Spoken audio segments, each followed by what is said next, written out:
Hey, euer Doc ist wieder am Start. Mit einer neuen Sprechstunde hört man mich. Wie geht's euch?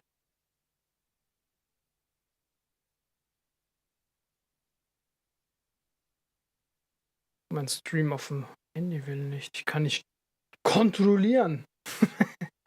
Wie geht's euch? Ja, alles gut? Schön, man hört mich, weil ich kriege die Antworten schon mal. Mein iPhone hat keine Lust. Sehr cool, sehr cool. Schön, dass ihr alle da seid. Wir gönnen uns heute den Livestream. Es ist einmal Xbox Game Pass Showcase, ja. Und dann haben wir im Anschluss ist der Starfield Direct, wie auch immer ihr das sagen möchtet. Bin mal gespannt. Ja, bin sehr gespannt. Das heiß erwarteteste Spiel aller Zeiten nach Cyberpunk. Ja, bin gespannt. Also gehen wir erstmal durch. Bitrox Grüße gehen raus. Yay. Flash, Fordcraft, Patrick, Jakobian. Ich hoffe, euch geht's gut. Schreibt mal in den Chat, von wo schaut ihr zu? Schauen wir mal, wo ihr so kommt. Alex, Grüße. Unbox Vision, Grüße gehen raus. Micha Big Boss. Ich hoffe, euch geht es gut. Schweiz, yay, da komme ich gerade her. Ich komme gerade frisch aus der Schweiz angedüst hierher in meine Praxis und bin online. Kiel, Berlin, Niederbayern, Bremen, Schwarzwald. Da bin ich tatsächlich sogar durchgefahren. Aachen, Grüße gehen raus. Brandenburg, Zürich war ich und dann, ja, sonst noch drumherum. Bielefeld, Bremerhaven, Bonn, Heidelberg, Recklinghausen. FBG Türkei gönnt sich immer noch im Urlaub. Türkei, Kusadasi, gönn dir Urlaub. Perfekt. Und bist trotzdem hier. Sehr schön. Heidelberg, Österreich. 45 Minuten entfernt von dir. Ja. Nächstes Mal sage ich Bescheid. NRW, Wuppertal, Grüße, Grüße, Grüße. Cool, ja, Mann. Ich bin sehr gespannt. Knapp 15 Minuten geht's los. Wenn ihr wollt, nutzt die Chance, schießt gern ein paar Fragen raus. So wie es ausschaut, ist Xbox das Showcase nicht live, direkt live, sondern es sind eigentlich einfach Aufzeichnungen. Aber das war bei Sony genauso. Nur, dass wir bei Microsoft keinen Countdown haben. Sound passt, ne? Sübelebele. Genau. Das ist der einzige Unterschied, aber zum Schluss sind das alles Videos, die vorproduziert wurden und dann einfach live geschaltet werden.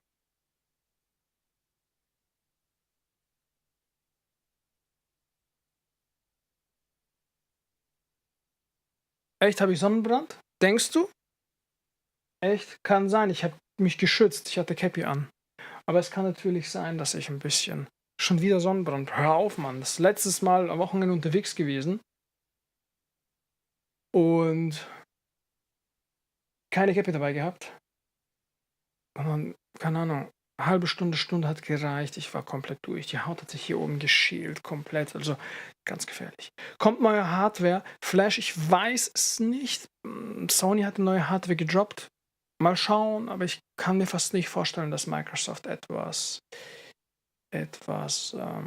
Hardware-mäßiges zeigt. Weiß ich nicht. Keine Ahnung. Aber ich denke nicht, dass da was kommt. Tactic Crusher, fast bin ich gespannt.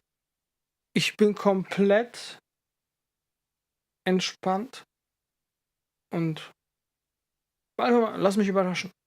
Also ich kann mir gut vorstellen, dass Microsoft, das, was sie sehr gut können, Showcase, ich kann mir sehr gut vorstellen, dass dieser Showcase echt knackig gut sein wird. Also das ist so meine einzige Erwartung. Deswegen, ich habe keine gezielte Erwartung, wo ich sage, das ist das, was ich will und mich darauf freue, sondern Microsoft hat die letzten Jahre mit dem Showcase, ich glaube, nicht einmal enttäuscht, vielleicht einmal, wo man der ein oder andere ein bisschen rumgeheult hat.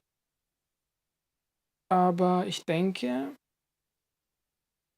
dass sie was Gutes zaubern werden. Ich denke spätestens Starfield, aber kann gut möglich sein, dass da jetzt irgendwelche interessanten Ereignisse passieren. Vor allem wegen Activision Blizzard. Vielleicht eine kleine Ansage. An sich an die allgemeine Situation und an den Markt kann ich mir auch vorstellen, dass da in die Richtung was kommen wird. Ja, mal schauen, mal schauen. Also ich bin wirklich sehr, sehr gespannt. Verzeiht mir, wenn ich jetzt ein bisschen trinke und so weiter. Ich habe einige Tage meinen Körper komplett vernachlässigt. Ich habe einen grünen Tropfen gemacht. Shit. Oh nein. Oh, da bringt mich die Frau später um. Naja. Auf jeden Fall, ja, man, ein bisschen vernachlässigt, deswegen muss man wieder gesund leben die nächste Zeit. Aber ich denke, alle paar Monate mal. Man gönnt sich ja sonst nichts. Kennt ihr den Spruch? Man gönnen sich die Leute jeden Tag. Ja, außer ich. Ich habe mir jetzt gegönnt. Es wird ein neuer Controller und Headset im Starfield-Design vorgestellt. Neuer Controller-Design oder ein komplett neuer Controller wie ein Edge-Controller, ein Elite-Controller. Design ist ja Design. Oder bauen die komplett die Technologie von Sony rein? Die Vibration und die Haptik und die Trigger. Spannend. Stellt euch vor, das passiert. Nee, aber ich denke schon, dass die echt extrem ballern. Ja, Mann.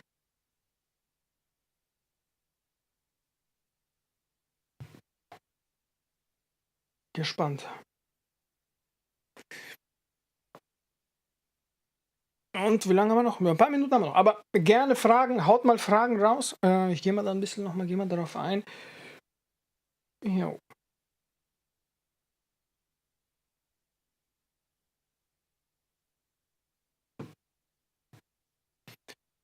Spider-Man Collectors Edition, die wurde aber jetzt die Tage, wo ich nicht da war, vorgestellt, oder?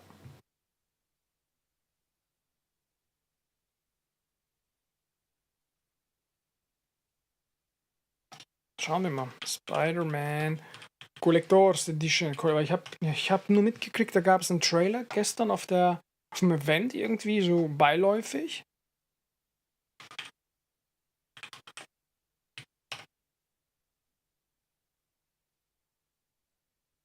Xbox wird raushauen müssen, nachdem die Presse zuletzt eher Richtung Sony ging. Was hältst du von neuen Zelda? Sehr geiles Game. Ich habe aktuell wenig Zeit gehabt zu spielen, aber eine der Top-Games der Zeit auf jeden Fall.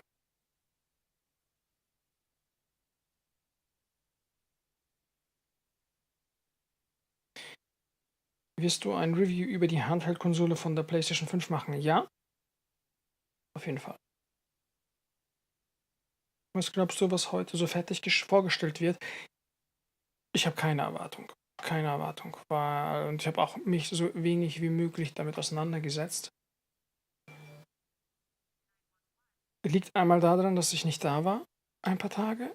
Liegt daran, dass ich mich grundsätzlich bewusst nicht auseinandersetze, weil ich mich immer versuche, so viel es geht, nicht spoilern zu lassen. Ja. Bitrux glaubt, dass die jetzt die Series S pushen werden, Preispaket mit Game Pass. Kann sein, dass sie, kann sein. Vielleicht stellen sie auch ihre neuen Service vor, an denen sie ja heimlich gearbeitet haben. Machst du ein Unboxing zum neuen Backbone One PlayStation Smartphone? Der ist doch gar nicht mehr neu, der ist doch schon bestimmt 6 Monate.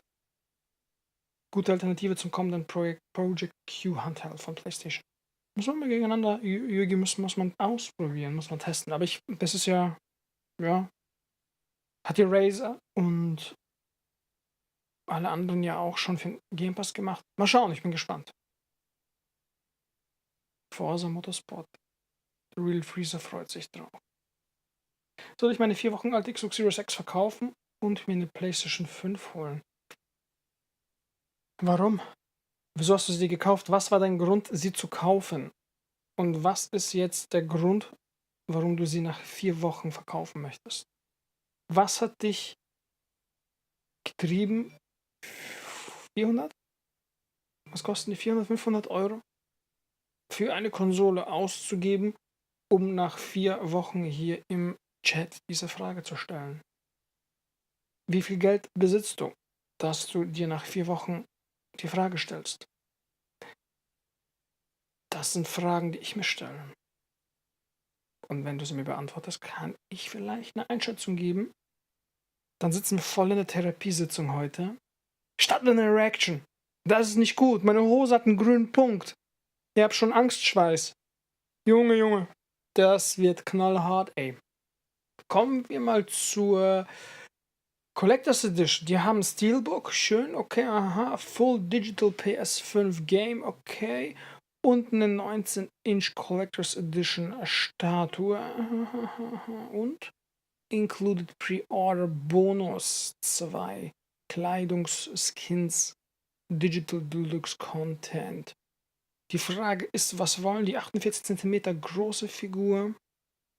Für alle Spider-Man-Fans sicherlich eine coole Geschichte, aber 250 €, ey,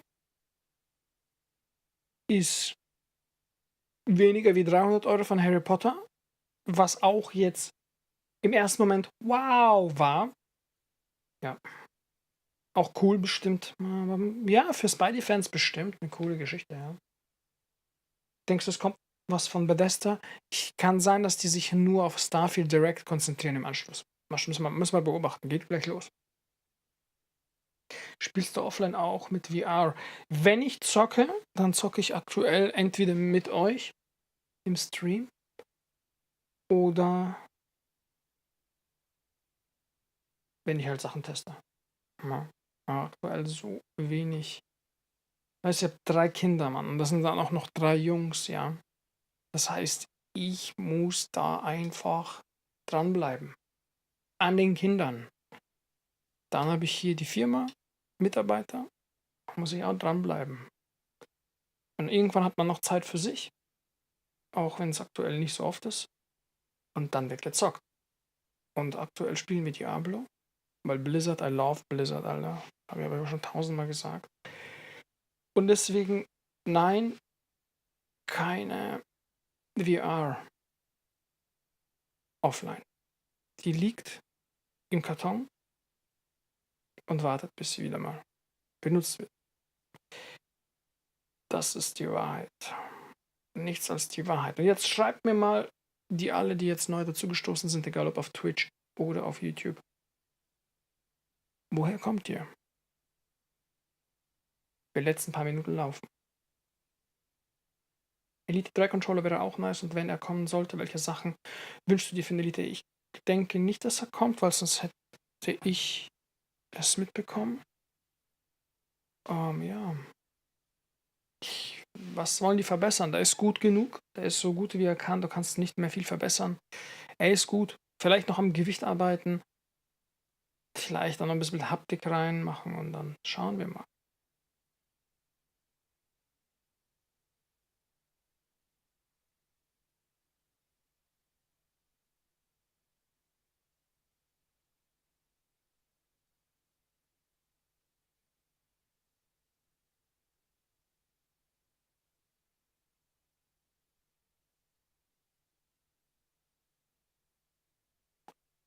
Berlin, Düsseldorf, Österreich, Hagen, Regensburg, Mainz, Saarland,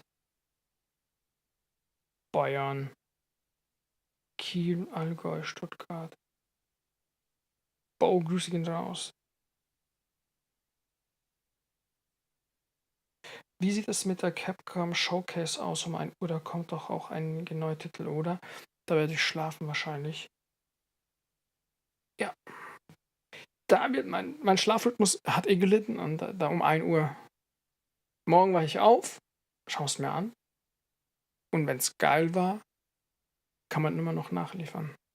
Oder ein Kurzvideo hinterher schießen. Schweiz, Zürich, da war ich. Zürich war ich. Komm grad aus der Schweiz. Schweizer, da war ich gerade. Zürich, da war ich vorhin.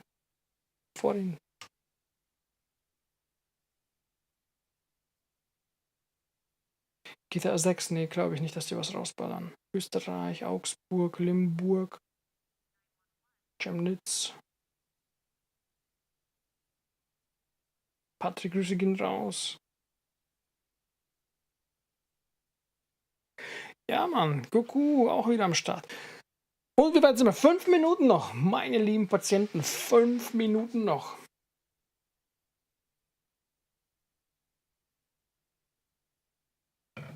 Five minutes. Dann geht die Party ab, ey. Dann geht die Party ab. Ich bin sehr gespannt. Mal anders gefragt. Ihr fragt mich mal, was ich immer privat spiele. Schreibt mal in den Chat, wie viele Stunden am Tag zockt ihr? Am Tag. Bro, bitte am Tag. Wie viele Stunden verbringt ihr euer Leben täglich in der virtuellen Welt? Gar nicht. Okay, gay. 5 bis 6 Stunden. Ja, Mann. 20, 2 bis 3. Ja, YouTube ist ein bisschen verzögert, wie ich sehe. 5 Stunden, 5 Stunden, 3 Stunden. Jeden Tag 30 Minuten. Im Durchschnitt zwischen 30 Minuten und 1 Stunde. 4 bis 5, 30 Minuten, 24 Stunden. Ich glaube, Jacobi will heute. Der Jacobi ist richtig, hat richtig Bock zu provozieren heute, Alter. Ich glaube, der braucht jemand aufmerksam. Wochenende war zu lange. Er verlängert das Wochenende. Man streichelt jemanden. E-Mail bitte von mir. Damit es ihm wieder gut geht. Damit er wieder in der Woche so 20 bis 30 Stunden. Ja, Mann. Kaum, seit 5 Jahren nicht gezockt. Ich habe immer noch keine Next Gen. Ja, okay. 2 Stunden. Ja, Mann, aktuell bei mir ist aber 1 Stunde in der Woche Beruf lässt es nicht zu. Bei 4 Kids ist nicht viel Zeit zum Zocken. Bow, ja, Mann. 4 Kids, Alter. Tastatur und Maus für Diablo 4, Patrick. Es müsste, glaube ich, nachgeliefert. Jacobi macht beruflich Tester. Ja, Mann. Perfekt.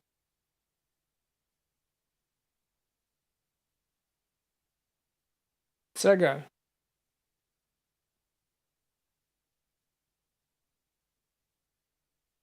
Sehr schön. Welche Spiele? Was ist also euer Hauptspiel? Was ist euer Spiel so? Also euer Game. Ich werde auch bald Vater Dog, kann ich kaum Zeit dafür. Höchstens 1 Stunde am Wochenende. Metatron, Dankeschön. 16 Monate Abo, Dankeschön. Verlängert. Geht das Stream bei euch auf YouTube noch? Aber ich habe keine Ahnung, was da abgeht, Mann. Übelst, ne? Ja, ich sehe das hier im Fenster. Das liegt aber an YouTube, weil der Twitch-Stream läuft, oder? Twitch läuft? Läuft bestimmt, oder?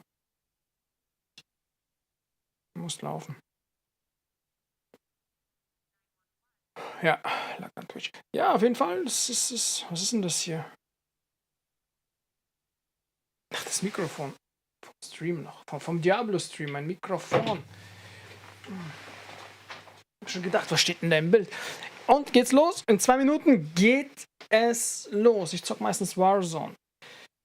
Ja, Mann, sehr cool. Nee, aktuell bei mir läuft nur Diablo in den Streams, wobei das gar nicht mehr so aktuell ist, diese Aussage, weil ich jetzt ein paar Tage nicht da war. Aber wenn wir dann Diablo spielen, dann sind es auch 2, 3 Stunden so. Die Beta haben wir hardcore durchgejagt, 4 Stunden, ey, boah. Nee, man muss mal gucken ein bisschen. Wir haben ja tausend Aufgaben heutzutage. Und deswegen. Ja, Mann. Seit 6 Jahren schon Rocket League. Ja, Mann. Hogwarts Legacy. Ja, Jakobi, fühle ich, Mann. Hogwarts, ey, boah, einer der Hefte. Das habe ich auch. Das habe ich offline gespielt. Das habe ich offline gespielt. Die Zeit, die es mir erlaubt hat, habe ich offline gespielt. Weil nicht viel. Nicht so viel reingesteckt. Konnte ich nicht. Aber ja. Cyberpunk seit 2 Wochen. Jan ist auch am Start. Grüße.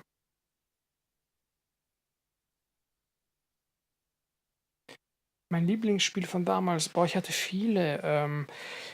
Meistens sind bei mir Lieblingsspiele, an die ich so noch geile Erinnerungen habe.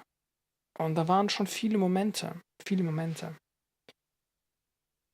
Das ist schwierig zu sagen. Also ich könnte mich nicht auf eins festlegen. Ich hatte sowohl auf der Xbox eine Phase, die echt heftig war. Ich hatte auf dem PC eine Phase, die echt heftig war.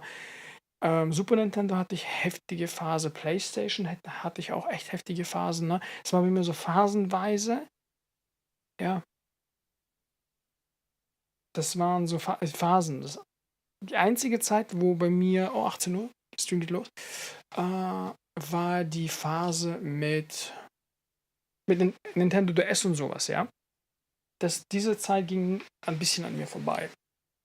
Und die Wii U ging auch an mir vorbei, weil da ja, ich auf den anderen Konsolen unterwegs war. Ne? Naja, Premiere, habe ich es auch gewusst. Okay.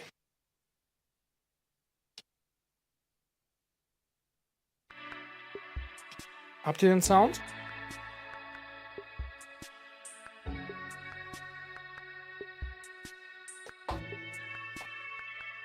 Sehr gut.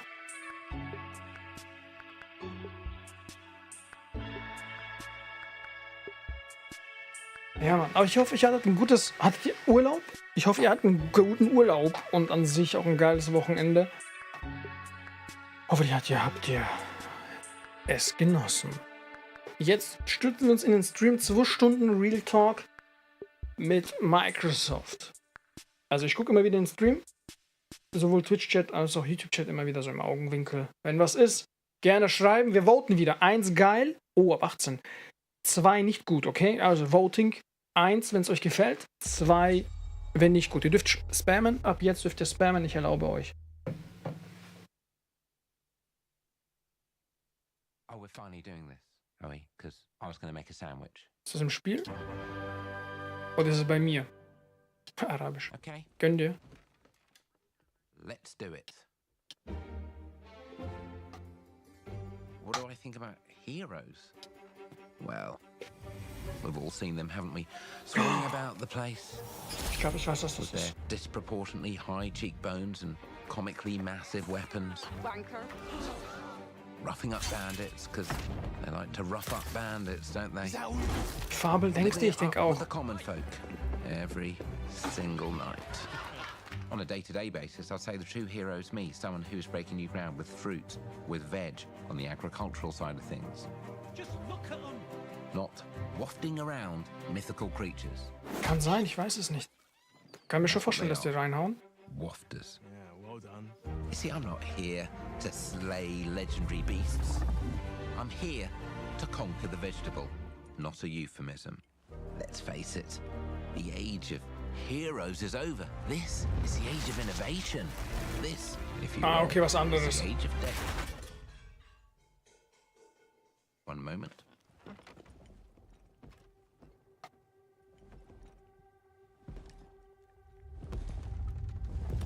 Oh, This is awkward.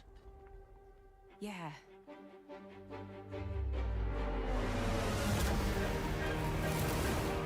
okay, krass. Das ist mal was ganz anderes.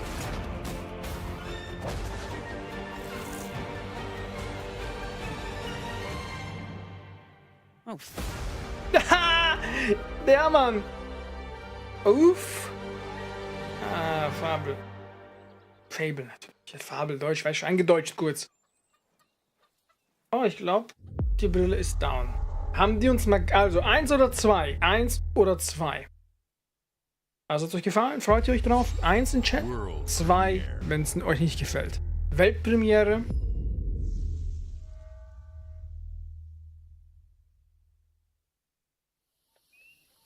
Ich habe auch gesagt, Microsoft wird abliefern, Mann. In-Engine Footage, okay? Oh ja.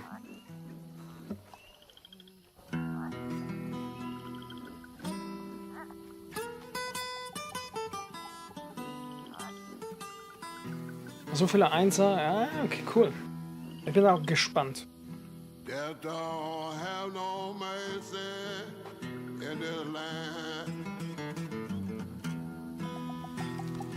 Death don't have no mercy in this land. Szene, keine echte Spielgrafik, aber die Engine, glaube ich. You come to your house and it won't stay long. You look in the bed and somebody be gone. Death don't have no mercy in this land. shaking bones. Been a while. So, you remember that favor you owe me? I'm looking for a creature. Huge, sneaky, teeth like knives.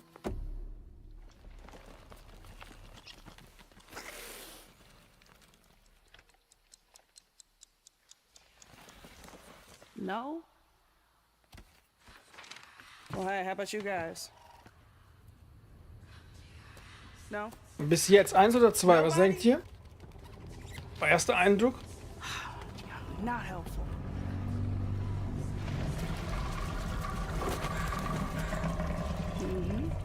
Sneaky.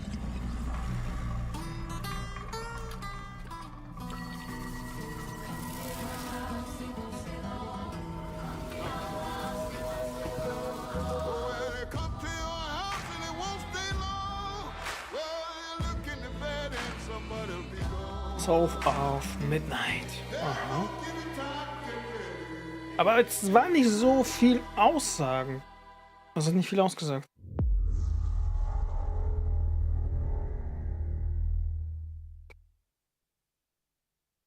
Also finales Feedback. Okay, Weltpremiere wieder. These are dangerous times. At least that's Ubisoft. what I hear. The Empire, Star Wars, okay. they're everywhere. Gespannt. But the world 1 here oder 2? Star Wars 1 oder 2? belongs to the syndicates.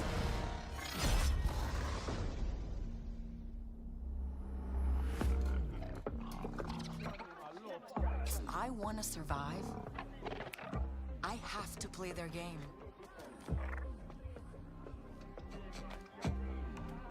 Oh, so viele Einser, wow.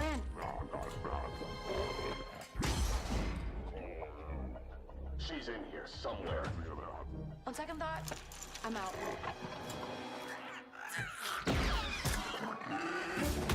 There she is.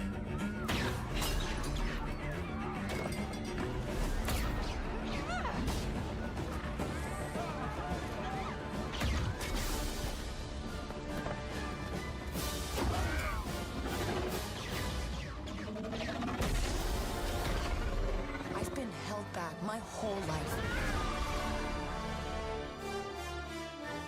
And now, I just need a chance to finally be free. Wherever that takes me. I'm here to offer you a way out, okay? Get off my ship, Jalen. Give me a chance. You're gonna have to trust me. It'll be dangerous, risky. But if you pull this off, you'll never look over your shoulder again.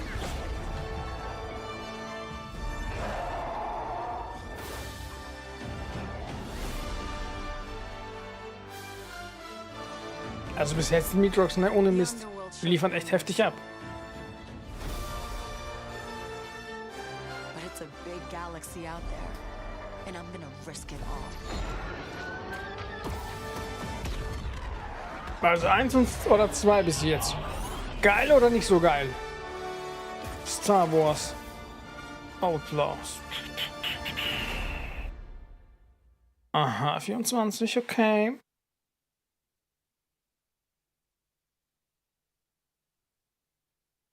Morgen kommt Gameplay zum Spiel. Habt ihr gesehen, ja? Wow. Fable, South of Midnight, Star Wars Outlaws. Welcome to our first ever double feature, the Xbox Game Showcase, Sorry. followed by a deep dive into one of the most important RPGs ever made, Starfield. Gaming is the most powerful of all entertainment. It transports, it challenges, it connects us, and it's just incredibly and awesomely fun. That is why Team Xbox is committed to building the greatest place to play. By partnering with the most ambitious of game creators and by unleashing the power of the gaming community, enabling all of us to play the games we want with our friends anywhere, from mobile devices to PCs to consoles. The lineup we have for you today is just incredible.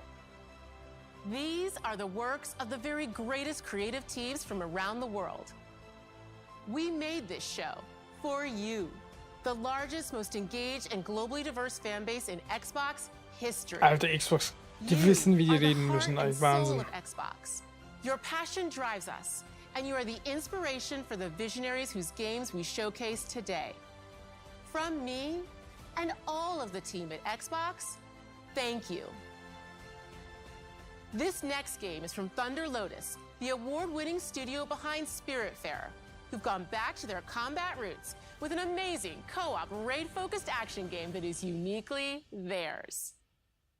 All right, everybody, it's time. Ey, krass, oder? So richtig Gänsehaut, Leute. Die, ich sag dir, hab ich gesagt, das ist für mich. Okay. Diablo ein bisschen, aber anders, ne? Aber dürfen die ja. Gehört ja denen mittlerweile. Oha! Was ist das? Thunder Lotus?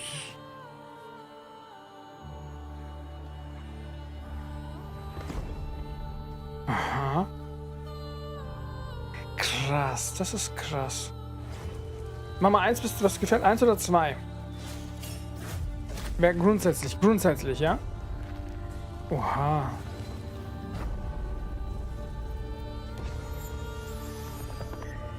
Ist es Multiplayer? Zu 4.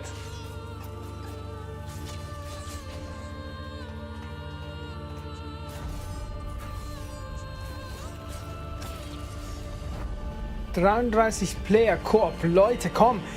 Ey, nennt mir ein Spiel, was so möglich ist, außer auf Smartphone. Oder nicht? 33, das ist crazy, Mann. Voll mit der Community rein. Diablo-mäßig, Mann. Ich sag's euch.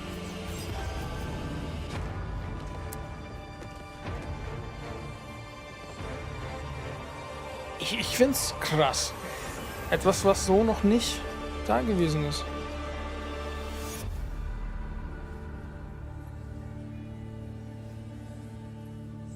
Models auch nächstes Jahr. Viel nächstes Jahr.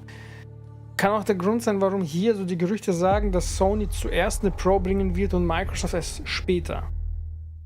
Bin mal gespannt, ob dieses Gerücht... Oh! Payday, ne? 3. Einer meiner Lieblingsspiele, Mann. Einer meiner Lieblingsgames, Leute. Payday 3, Mann. Ich glaube, ich heiße auch so, ne? Everybody hit the floor. Oh, schade, Mann. So KI von GTA wäre geil gewesen.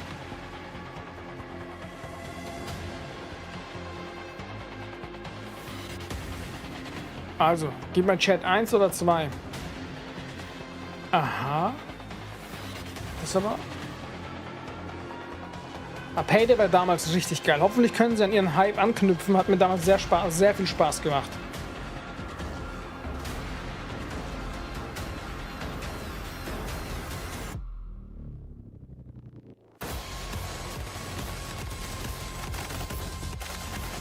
Aber so Multiplayer wäre das auch geil gewesen. So, wo du Polizist als... Also ist es Multiplayer wahrscheinlich. Ich könnte mir nicht vorstellen, dass die offline da draus machen. Aber schaut schon aus, weil echt sehr viele kommen. Aha. Hubschrauber gerufen. Ja, Mann. Aber bin gespannt. Payday 3. Einer der legendärsten Games, Mann. Ich sag's euch. 21. September diesen Jahres. Sehr gut. Finde ich gut. Ist ein gutes Spiel. Schreib 1, 2, Payday 3. 1 oder 2? World Premiere. Ja, Mann, die Grafik, alte Engine, ich schwör, du denkst, du spielst Payday 2, Meatrox, bin ich voll bei dir, finde ich auch ein bisschen schade. Unreal Engine, sehr gut. Ja, okay, schade. Ja, Mann, Grafik wäre, finde ich schade, Mann. Payday 2 Grafik hat das zumindest so gewirkt, ne? Aber okay. Das ist jetzt nichts für mich. Hier eindeutig für mich eine 2. Da war ich jugendlich, hätte ich sowas gefeiert, Mann. Da hatte ich auch mehr Zeit zum Spielen. Jetzt musst du Prioritäten setzen.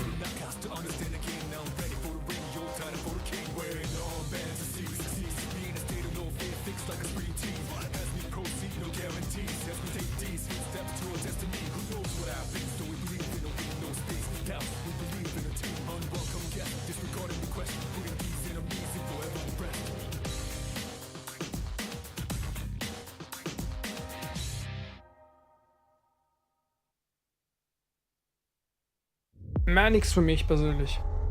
Für euch auch eine 2? Gebt mal Feedback.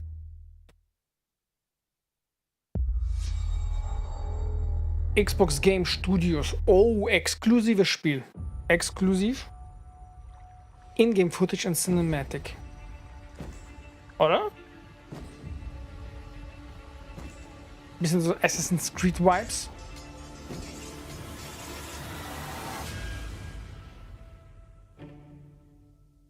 Obsidian-Thema, okay. People don't like you very much, do they? Aha. Sent here to the living lands by an emperor who couldn't bother to come himself. Interessant. Oh, okay. Mit Waffen. To 1 oder 2? That seems to be corrupting our very souls. Uff, okay. But the truth is, you scare us.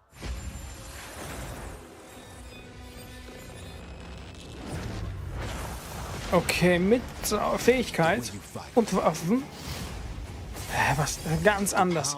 Schon interessant. Die bringen Dinge, die so basieren auf vorhandenen, aber schaffen wirklich eine neue Welt. Krass, okay. 1, 2, 1,5 muss noch betrachtet werden. Interessant. 1,5 habt ihr jetzt auch eingeführt. Forge. Hat was. So ein bisschen Far Cry gemixt mit Assassin's Creed, würde ich sagen. Far Cry mit Assassin's Creed. What are you gonna do with it? Könnte heftig sein, ne? Also Skyrim-Fans könnten das extrem feiern.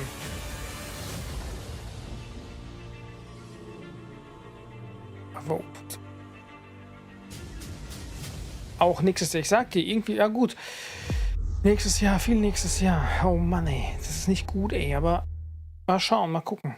Geduld zahlt sich oft aus. Bin mal gespannt, wie Microsoft hier nochmal, was noch dieses Jahr kommt.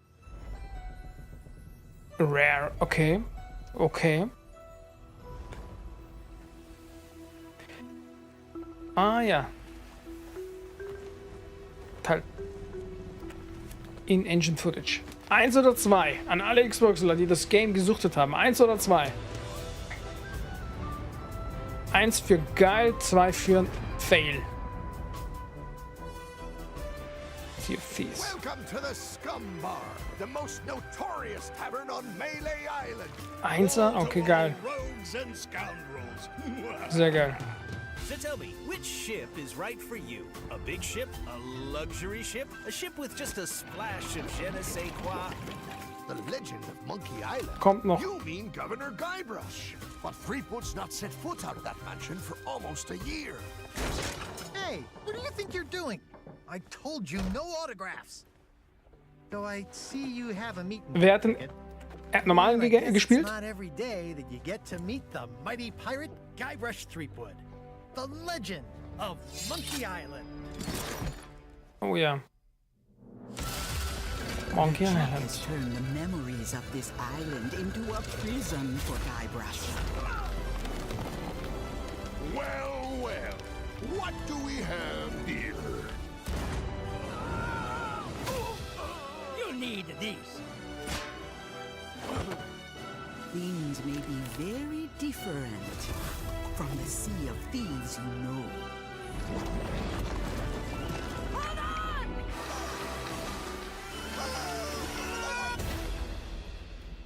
Yay! Spiel kostenlos, die neue originale Geschichte. Kostenlos! Das ist ein DLC ab Juli 20. Juli, nächsten Monat. Hooray! For free, die ballern for free raus, ne? Respekt. Weltpremiere. Schauen wir mal. Oh, Xbox Game Studios. Oh.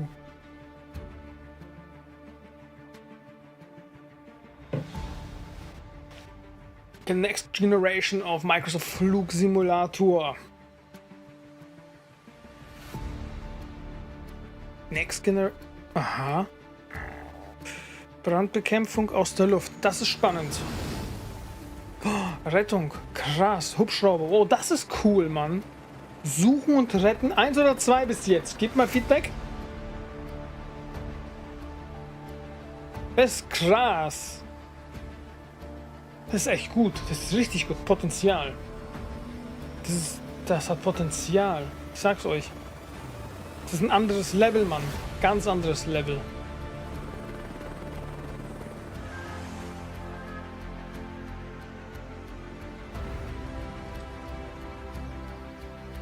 Luftrettung, ja. Agrarfliegen. Oh, okay, spannend, spannend. Bergrettung 4. Fallschirmsprungflüge 5. 5 verschiedene Arten bis jetzt. Flugzeugbau, Alter, Minecraft mit Flugzeug 6. Krass, was geht ab? Industrietransport 7. 7 verschiedene Arten. Fernfrachtabwicklung 8. VIP Charter Service 9. Luftrennen 10. 10 Modis, Mann. Segelpilot 11. Wissenschaftliche Forschung, Alter, what? Testflüge 13 schon. Training in geringer Höhe 14. Boost 15. 16. 17. 17, haben wir richtig gelesen? 17 verschiedene. What? Nächstes Jahr. 1 oder 2? 1 für geil, 2 für schlecht. Haut mal rein. 1 oder 2? 1 oder 2? Ingame-Footage, okay? Ingame-Footage. Kommt zum Flugsimulator. Aha, was geht ab? Das kommt in den Flugsimulator. Vorhandenes Game. Was geht denn hier ab? Ey, die räumen auf, die holen sich die Nische für sich. Die sind schon King, die machen noch einen unangefochten König. Krass, Mann. Was ist denn das? Aber sowas ist heftig. Alter, das ist eine... Wie sagt man dazu? Wie heißt das Tier nochmal? Nicht Raupe. Wie heißen die nochmal? Die wunderschön, sind richtig schön. Wie heißen die nochmal? Libelle, ihr seid die Besten. Libelle, ja, Mann. Film und gleichzeitig eine Art Modus. Auch richtig gut gemacht. Libelle, dankeschön, weil Libellen wunderschöne Tiere, Mann. Liebe ich. Okay. Hi, Melina here, speaking to you from our performance capture stage at Ninja Theory, where we have just wrapped our shoots for Senua's Saga Hellblade 2. When we first showed gameplay for Hellblade 2, it was a look at some of the game's cinematic and immersive action, where Senua faced off against a gigantic troll on the Icelandic coastline. Ja, Mann, Black Zero, habe ich mir auch gedacht. Today, aber die ist gut. Deeper into Senua's story, her personal quest, her unique perspective on the world, and the intimate journey that awaits you in Senua's Saga. What you'll see today is all captured by the team on Xbox Series X. Sehr gut. Gecaptured vom Team.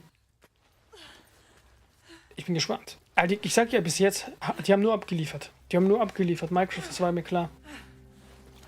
Deswegen bin ich heute da. Okay. She can feel them slipping through her soul, following the threads of her mind. She's here to find them, the ones who hide. She needs their help with a promise. A question.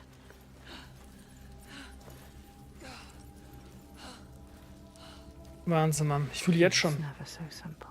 1 oder 2 in den Chat. Wisdom has a price. There's always a part of you that changes. Boah, Alter, schau doch mal die Grafik an. Das ist einfach heftig, Mann. And a part of you das ist geil. Das ist geil. Das ist heftig. I can feel them everywhere. The lost ones, they are watching us. Aha. You should never have come here. They can see us.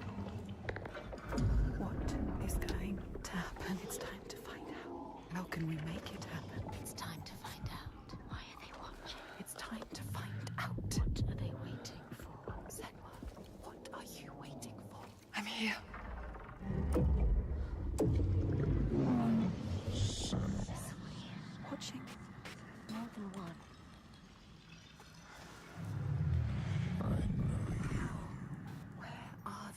Where are you? What do they want? I don't like it. I'm scared. Okay. Their eyes everywhere. Aber ich finde die Grafik ist jetzt schon echt richtig gut. Do something. Ask What do you want me to do?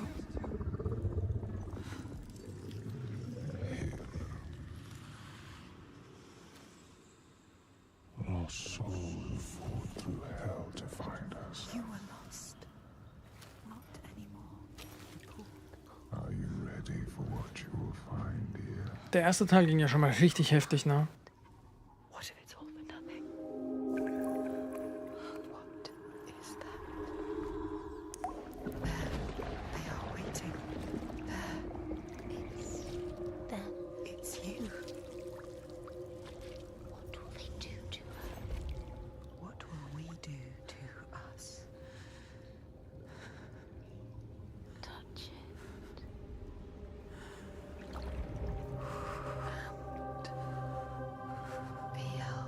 Weil vieles dieses Jahr rauskommt. Ich finde 24 schon echt heftig. Aber solange nicht wie bei Redfield, glaube ich, ist das Spiel, reinkacken ist alles gut. Everything I've done has led me to this place. We've come so far, not far enough. Say it. You are ready. Tell them. I am here. Now. What if we get lost forever? Interessant, die Schauspielerin wurde nochmal nachsynchronisiert. Faszinierend. I will not let them down. She is ready. Wahnsinn eigentlich. Uff, was geht denn jetzt ab? Who are these around you, Senua? Senua. Those you have saved. Aber ich finde es schade, die hauen halt raus, auch 24, aber die zeigen nicht viel. So Gameplay sehr wenig. Das ist ein bisschen schade. Das ist schön, Kino-Feeling, ja, wie im Kino, man sitzt im Kino, schaut sich einen Trailer an. Ich vermisse ein bisschen Gameplay. So. Ach, okay.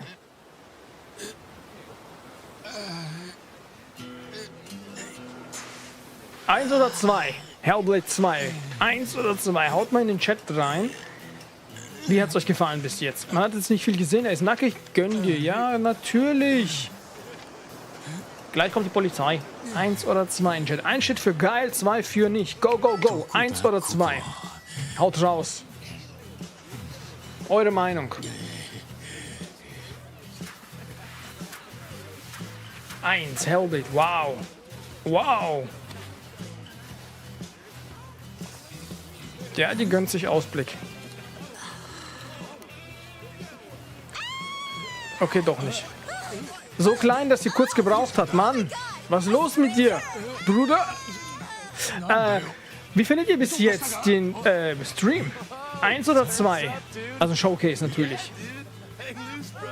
1 oder 2 für den kompletten Stream bis jetzt. 1 oder 2? Was gezeigt wurde. 1, wow. Üff. Jetzt sucht er ihn selber kurz. Ah, er hat ihn auch gefunden. Jetzt hat er gemerkt, shit, so klein, aber ist shit.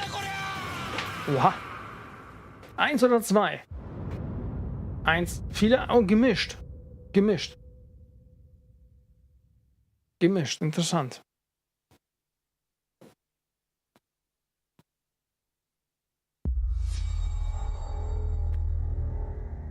Aber doch viele Einzel, ne? Jetzt kommt Pedesta. Fallout. Komm, oder?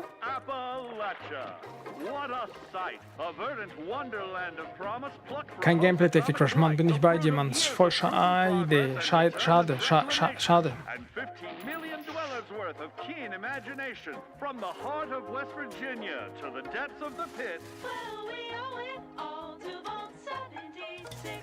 No matter if you roam alone or spend your time with friends, you'll find a home in Appalachia where the good times never end. There are relics to uncover from a time before the war, along with loads of friendly folks to meet and enemies galore.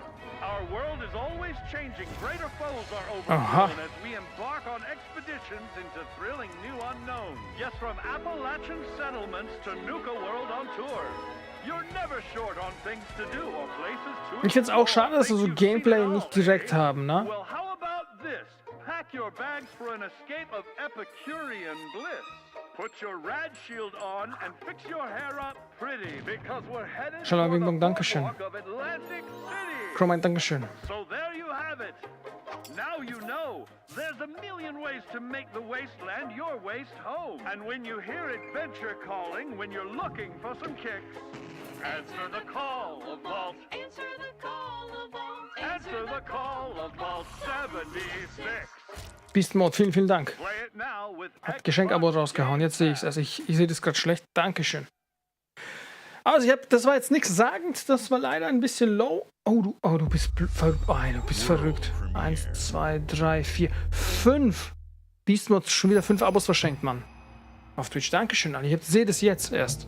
Krass, du bist crazy. Dankeschön. Ich hoffe, es geht dir gut. Dankeschön. Okay, das ist cool. Das ist sowas interessant, aber mal gucken, wie... Aber wieder kein... Oh, Capcom.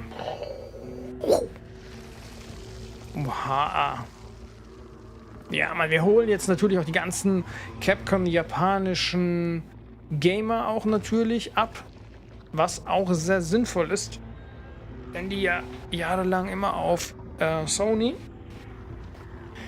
So, was haben wir Fallout? Trailer, 1 oder 2? Schreibt mir in den Chat. 1 oder 2? Geil oder nicht geil?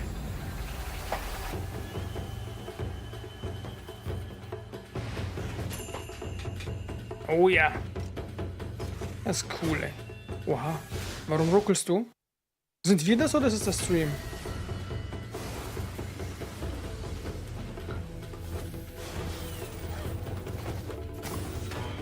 Hä?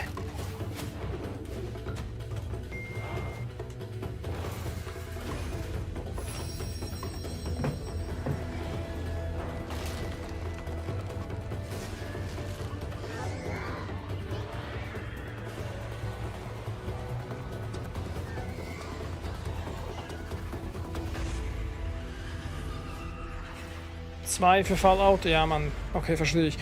Aber das schaut echt crazy aus, Mann. Muss man sagen, ey. Mal schauen. Jetzt sieht man ein bisschen Gameplay.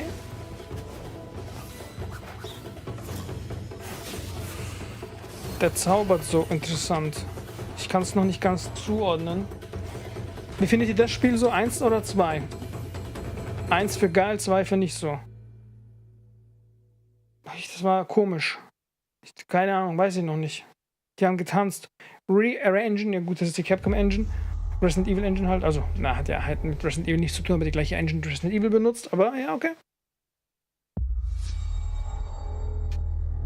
Aber leider 2024, ich finde es auch sehr, sehr schade, als ob die gezwungen waren, Showcase zu machen. General Motors' historic commitment to performance is embodied in 2 of its iconic brands, Chevrolet and Cadillac. The V-Series.R elevates Cadillac's competitive spirit to a whole new level with its thunderous V8 and hybrid power. The legendary Corvette has been a celebrated champion for decades. The all-new Chevrolet Corvette E-Ray continues that tradition. Forza, ich kann sein, das ist... General Motors is proud to usher in a new era of competition with the innovators behind the new Forza Motorsport. Forza Motorsport.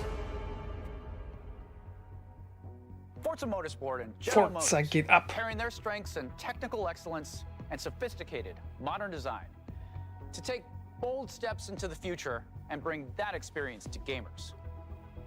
I'm thrilled to welcome the Cadillac V-Series.R and the Corvette E-Ray to the home of competition.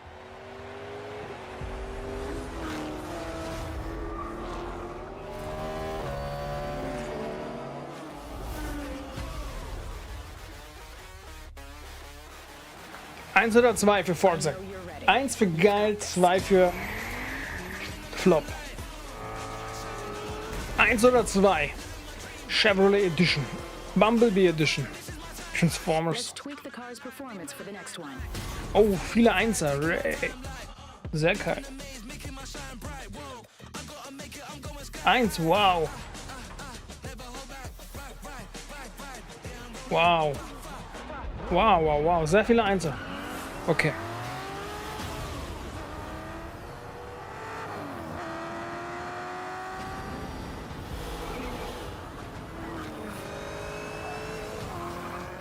Ja, Mann. Das können die halt auch gut. Flugsimulator. Und das. Das machen die gut.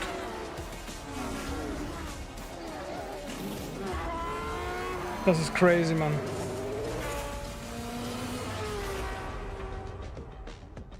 (10. Oktober).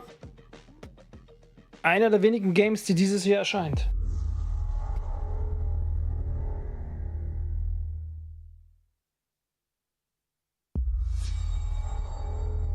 Bethesda, okay, cool.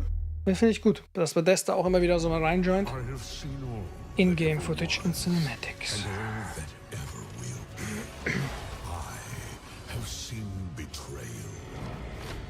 Okay.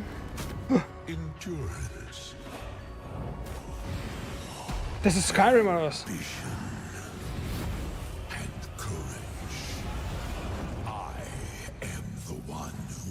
Oblivion ist. Okay.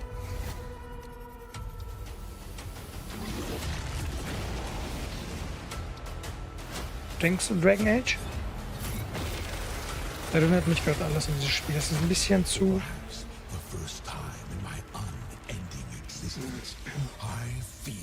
Disconnected from fate's flow.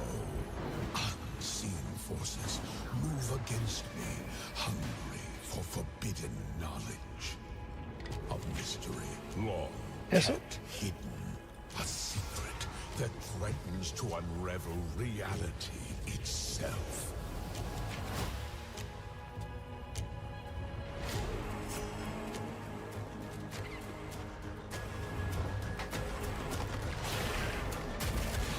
Nein, was ist denn das für ein Spiel, Mann? Ich finde es auch schade, dass sie so ein bisschen Wischiwaschi machen. Was meine ich damit? Ein bisschen Gameplay und ein bisschen Footage, Cinematic und du nicht hundertprozentig zuordnen kannst, am Anfang zumindest. Hier sieht man das Spielgrafik wahrscheinlich. Was ist wie viel Grafik und was war jetzt nicht, na? Aber man merkt jetzt, okay, das ist das Spiel und bin gespannt, was ist das?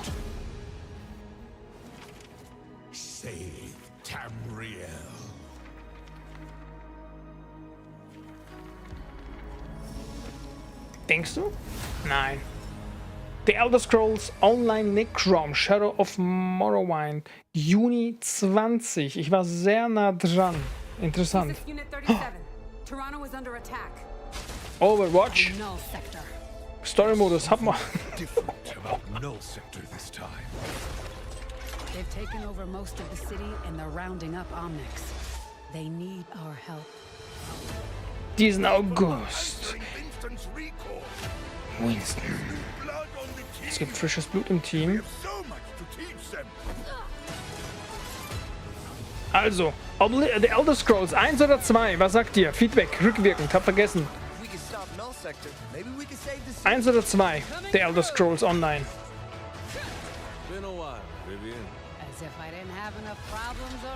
2, echt? Wow. Und jetzt hier für Overwatch?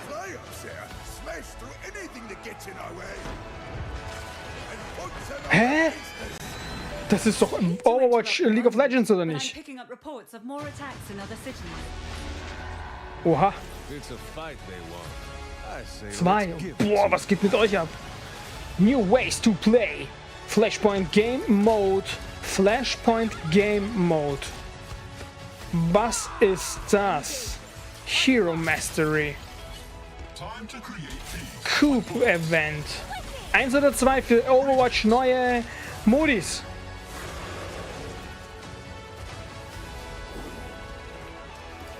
Echt 2? Warum? Fringe Rage. Echt? Hättet ihr Story-Modus mehr gefeiert? Story Missions. Da waren Story Missionen. Dieses bisschen da. Overwatch 2, A New Adventures begins. August 10.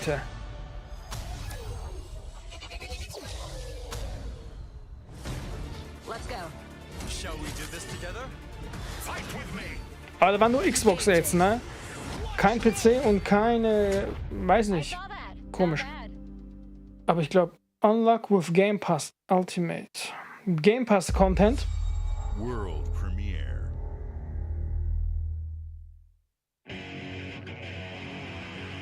Okay. What is this place? It looks like Hä? a palace. What is going on? Digimon oder was? No idea. But if they're attacking us, our only choice is fighting back. Hey, look over there! Was ist das? So you're Okay. telling me you're thieves who steal hearts, and you just happen Okay. to stumble into this Ich sag euch, die holen jetzt die PlayStation Gamer. 2024 bestimmt. just as the Phantom Was ist das? 1 oder 2? Gebt mal Feedback. 1 oder 2? we're a united force who can rely on each other. Shit. Jetzt lässt Microsoft nach, oder was? Ich sehe nur Zweier im Chat gerade. Also Twitch auf jeden Fall. YouTube dann auch noch ein bisschen jetzt. Uff. Okay, YouTube auch. Shit. Microsoft. Somewhere deep inside, I know you realize things can't go on like this. So, will you take a stand beside us? Let's show them what we Okay, holt mich auch nicht ab, muss ich sagen. Ist ein bisschen anders als anders. 2023. Ende des Jahres.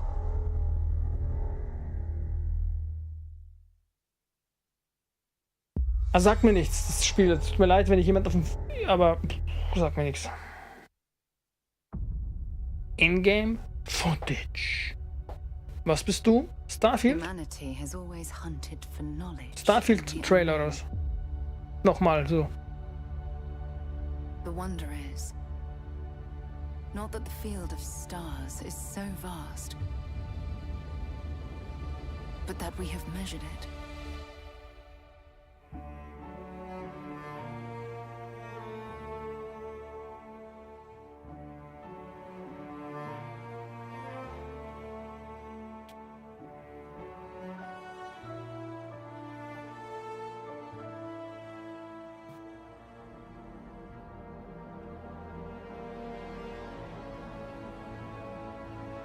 We're all here because we're committed to the biggest question of all.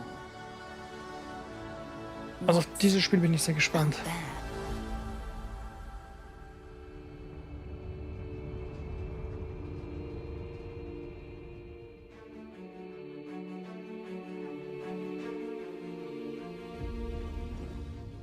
You're part of Constellation now. Part of our family. Oh, geil. Oh, oha. Das finde ich gut. Verschiedene Zivilisationen, verschiedene... We do not fully understand all that is at work here. No finer group in the stars to be unraveling this mystery. Niemand im Alltag. I'll follow you from here on out, Captain. Oha. Grab jump is ready. I love this part.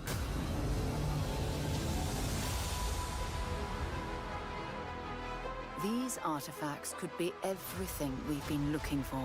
Another great secret the universe is asking us to unravel. Human settlements throughout the galaxy could be at risk. Oha, okay. Ich bin auch, wie gesagt, ich bin sehr, sehr, sehr gespannt. Ich bin sehr gespannt. Das hat so viele Elemente irgendwie. We are not stopping. Könnte wirklich was Großes werden. Hoffentlich nicht wie Cyberpunk. Mal schauen. Und wobei Cyberpunk mittlerweile auch gut ist. Laut, was ich gehört habe.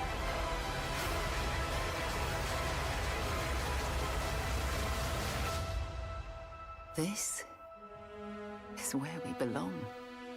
Okay, 1 oder 2? 1 geil, 2 nicht so geil. Gib mal Feedback. 1 oder 2 in den Chat. Jetzt. 1 oder 2. 6. September 23.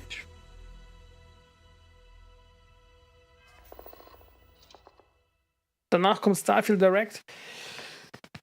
Und, boah, so viele Einser. Crazy, Mann. Okay, cool.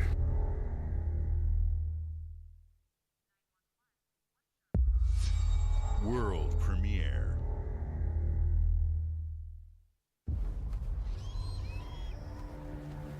Aha.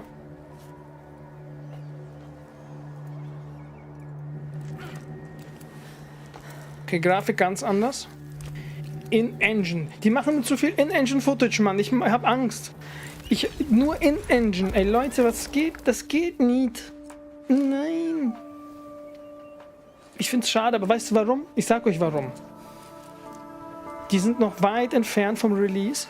Vieles kommt 24 und die können nicht mal richtig Gameplay zeigen. Ich kann es mir nicht vorstellen, Mann.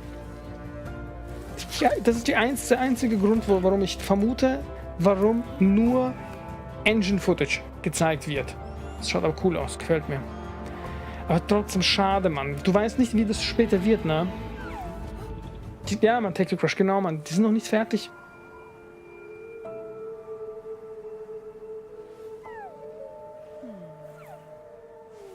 Die laufen noch nicht, die Spiele, ja, Mann. 1 oder 2? Erster Eindruck, euer erster Eindruck. 1 oder 2? Interessante Art. Viel Klettern. Viel Klettern. Viel...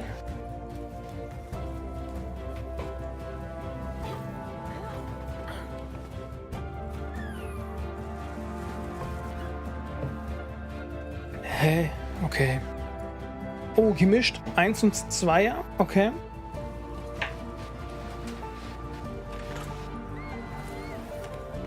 Ah ja, hier auch wieder mit Licht gespielt. Interessant.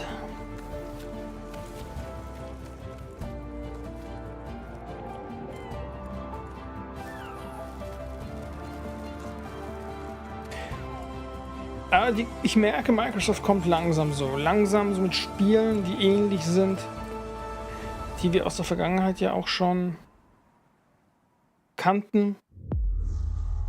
Bei Sony. Finde ich gut. Finde ich gut. Konkurrenz ist immer wichtig. Belebt das Geschäft, meine Damen und Herren. World Premiere. Wichtig. Wichtig. Total. Nintendo muss noch aufwachen.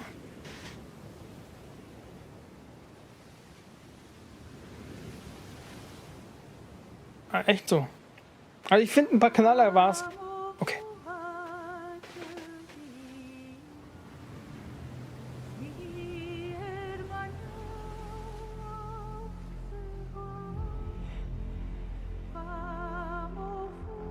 Mhm. Okay, das ist geil. 1 oder 2, das ist krass. Das ist echt krass. Öltank-Überlebensmodus. Oder wie heißen diese Ölplattformen? Mit Monstern. Wie heißt denn das Spiel? Death in Space. Still Wakes Deep. Hoffentlich mein Englisch war on point. Oh, 24. Aber das... das könnte 1 oder 2. Boah, Insel, ja, Mann. 1 oder 2. Das hat mich gerade echt gepackt. Aber ich weiß nicht, ob das... War halt wieder kein Gameplay. 1, ne? War mir schon klar. 1 war mir klar, Mann. Ich kenne euren Geschmack schon. Zu viel Horrorschmutz. Nein, spinnst du? Horror geht immer. Aha.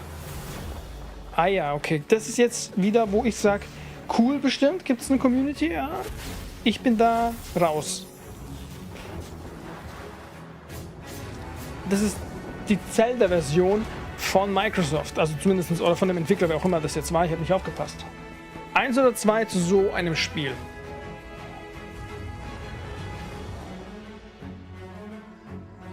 Dungeons. Aha.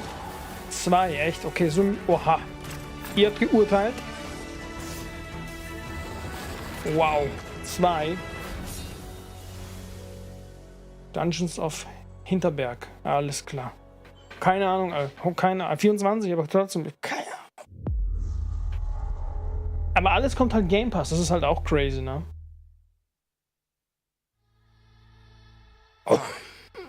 I'm very excited to be returning as Johnny Silverhand in the upcoming expansion for Cyberpunk 2077.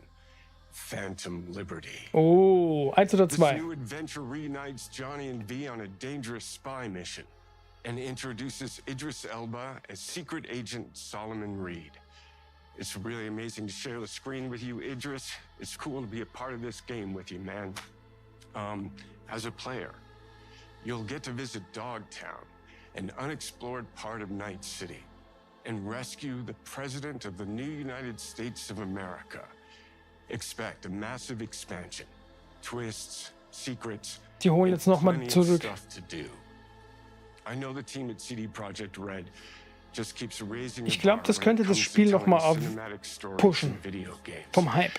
And I really can't wait for you to play it on Xbox Series X and S. But enough talking. I'm guessing you want to see for yourself. And so it is my honor and pleasure to give you and introduce the official trailer for Phantom Liberty. Check it out.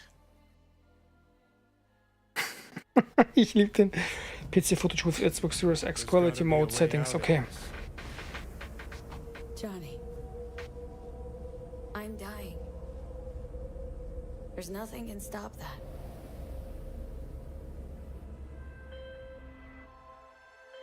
V. My name is Songbird. I'm an NUS intelligence analyst.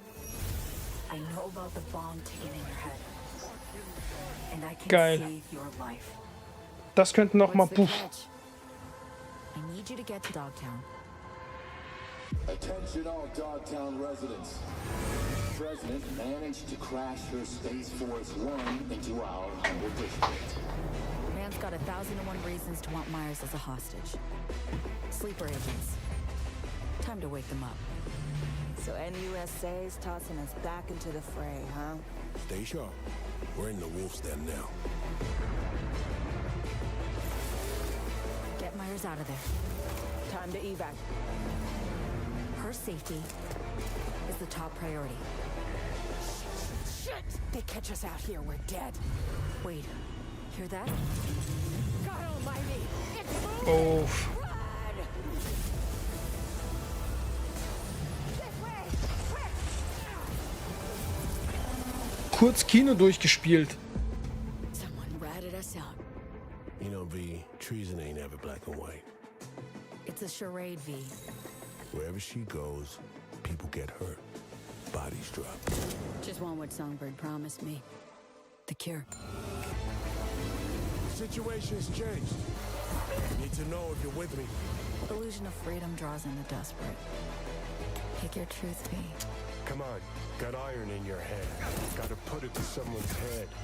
Pull the trigger. If I don't do anything, and do it soon, I'll die.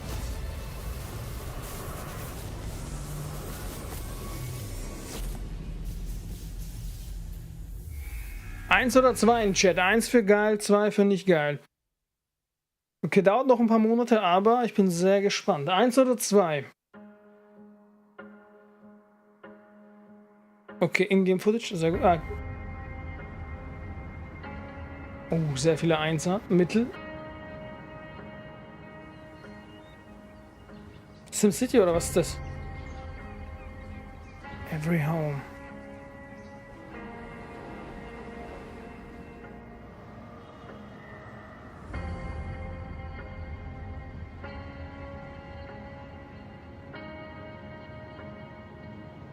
Oh, okay, 1 ist gut.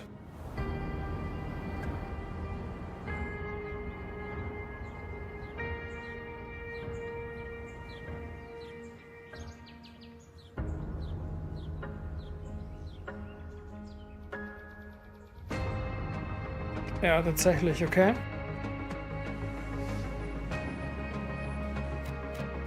Eins oder 2?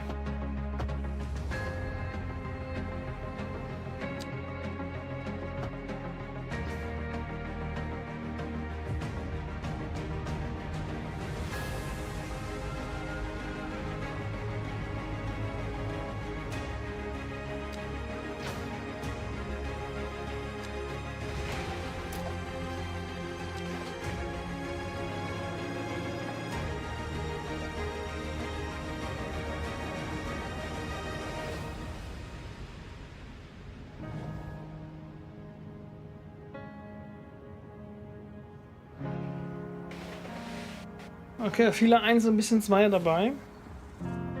Cities Skylines 2. Auch coming Oktober 24. Junge! Oktober 24, Mann!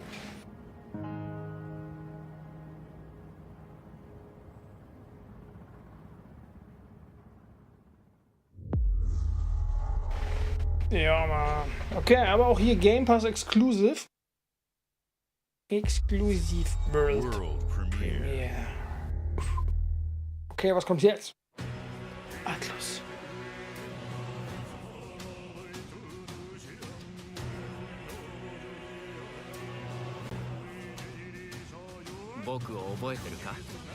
Ah, okay.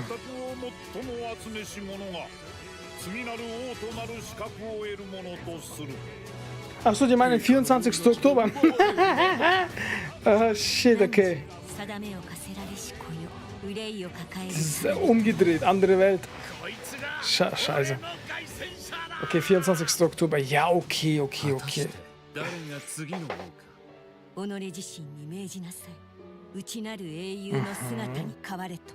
Das ist crazy, Mann. 1 oder 2? 1 für geil, 2 für das Gegenteil.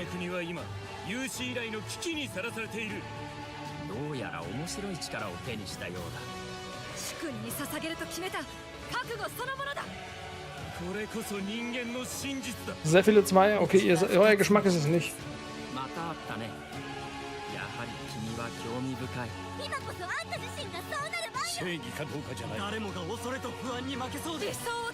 Pass auf, so lange, Leute, ich muss mal ganz kurz AFK, ich habe zu viel getrunken. Ich komm gleich, ich bin gleich da, okay? Lass mal den Trailer laufen, ich bin gleich da.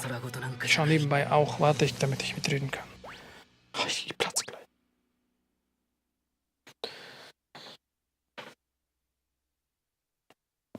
Also ich bin gleich wieder da, ja? Kurz mal gucken, ich bin gleich da.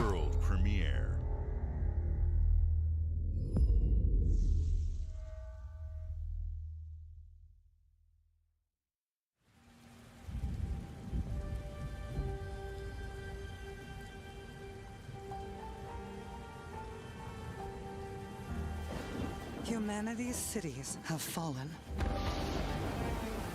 Our people's only means of survival is to seek sanctuary here, in the Belfry. You must explore this world to find the origins of this evil.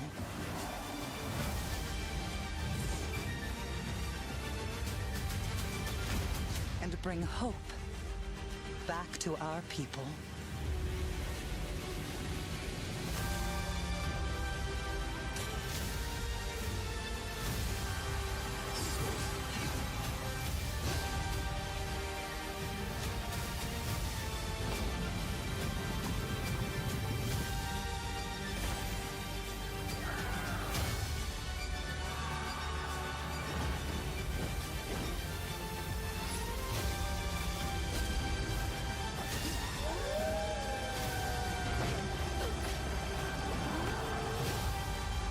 Together, you can save humanity.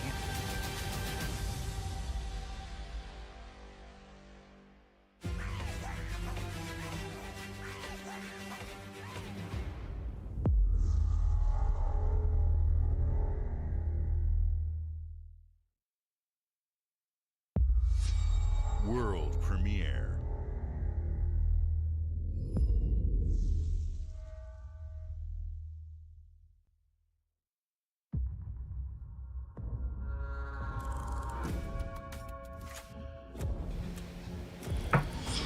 Nichts verpasst, Alter. Hände habe ich auch gewaschen, keine Sorge. Und ich habe auch nicht so lange ihr wisst, was ich meine.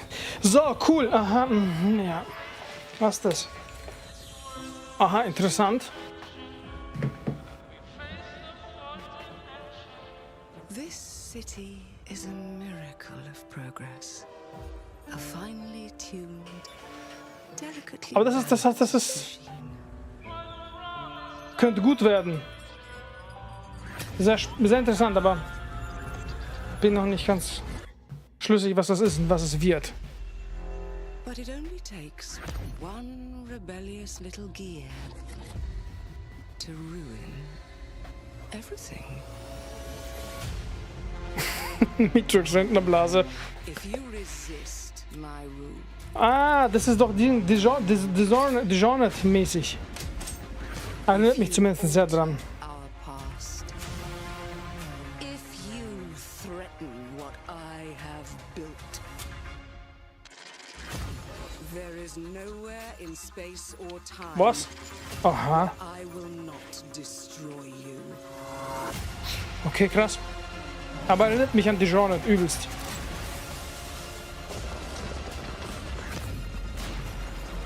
Eins oder zwei bis jetzt? Ach, mit Zeit, okay. Vergangenheit verändern, okay.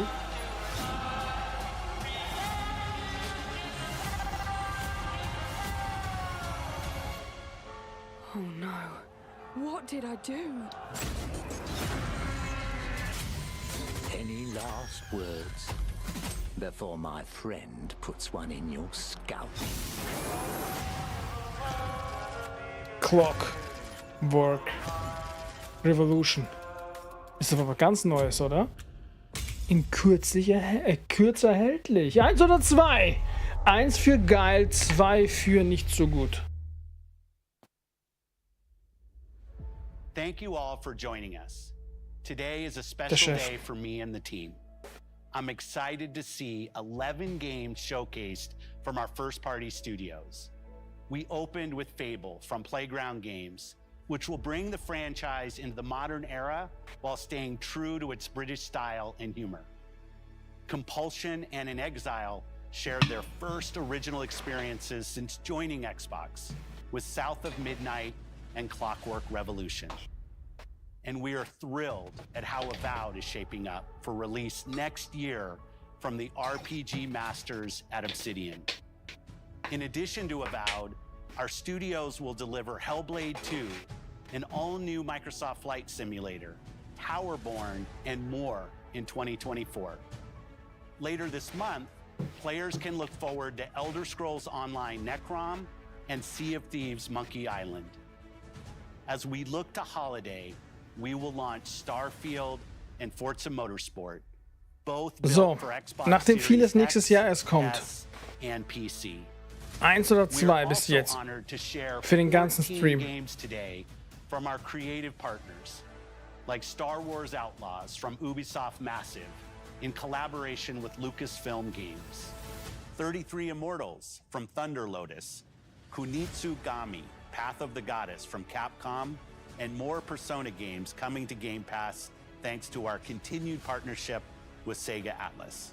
Okay, I'd sehr also viele like to Zweier. congratulate the Studio Zero team on Metaphor Paar Refed Einser. Zio.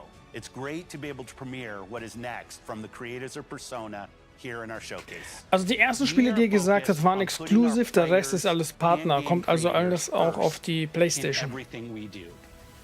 No matter if you choose to play on Xbox, PC, or over the cloud, all gamers are welcome here at Xbox. When it comes to our consoles, we have heard your feedback on two fronts. First, we have significantly increased our supply of Xbox Series X, making it easier for fans to find globally. Second, we know you've wanted more storage with Xbox Series S, and I'm excited to share we have some news there as well.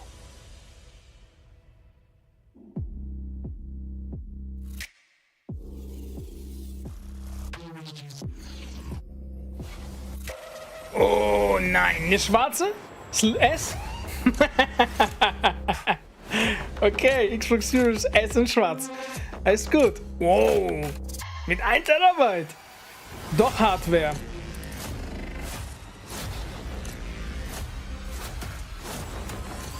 Okay, die haben doch noch ein bisschen Hardware, aber den Schwarz schaut sich schon lecker aus, muss ich sagen. Carbon Black 1 Terabyte SSD. Finde ich lecker. September. Heute vorbestellbar. Finde ich cool, finde ich schön. Finde ich And schön. now for the one more thing you've all been waiting for. Prepare for the most comprehensive deep dive we've ever done for the biggest game we've ever built. So sit tight and enjoy Starfield Direct. Matrix hat das recht, ja, Mann.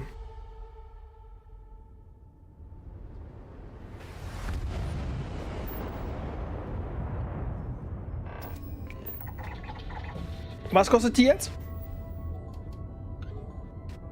Jetzt geht's los. In 6 Minuten. Ne, 6 Sekunden, Alter.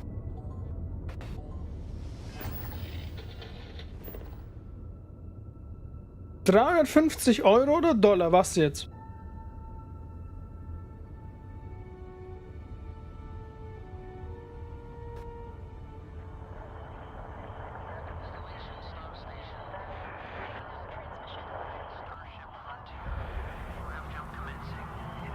Dollar? Echt? Stand der Preis schon da? Ich habe nicht gesehen.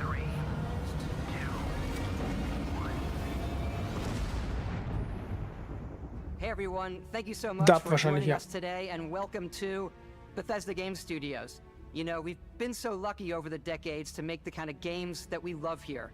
And that's thanks to all of you. From the Elder Scrolls to Fallout, we love creating these worlds and playing in them just as much as you do.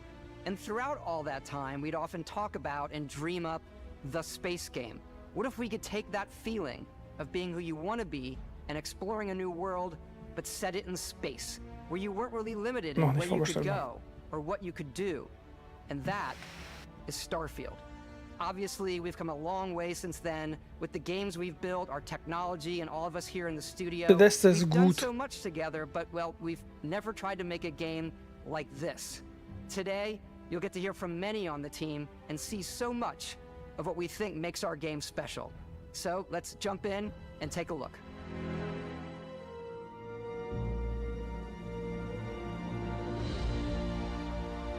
Starfield is our first new universe in over 25 years, but it's still a Bethesda RPG through and through, where you step into a new world and you get that feeling of unlimited possibilities. But this time, it's not just one world. It's over 1,000 worlds.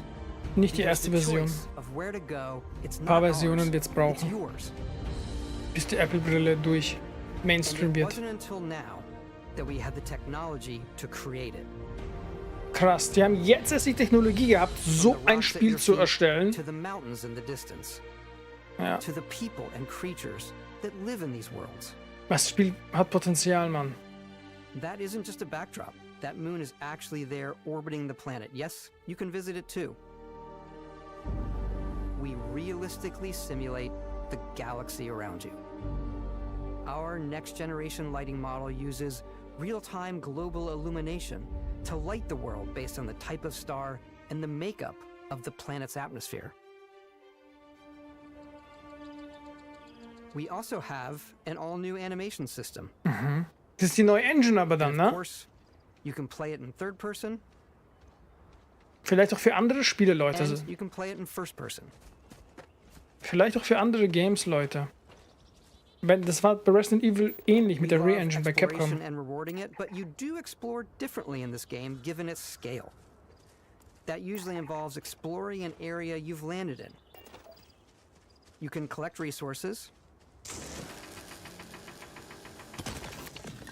do a mission, and maybe even stumble upon something unexpected.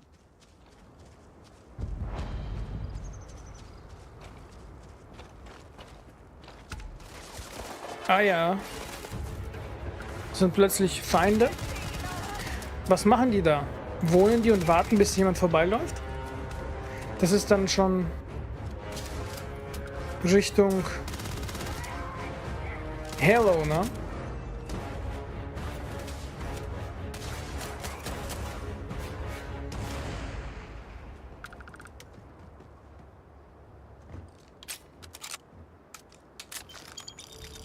We do love stuff and all of the items allowing you to pick everything up. Okay. And you can view all that in your data menu.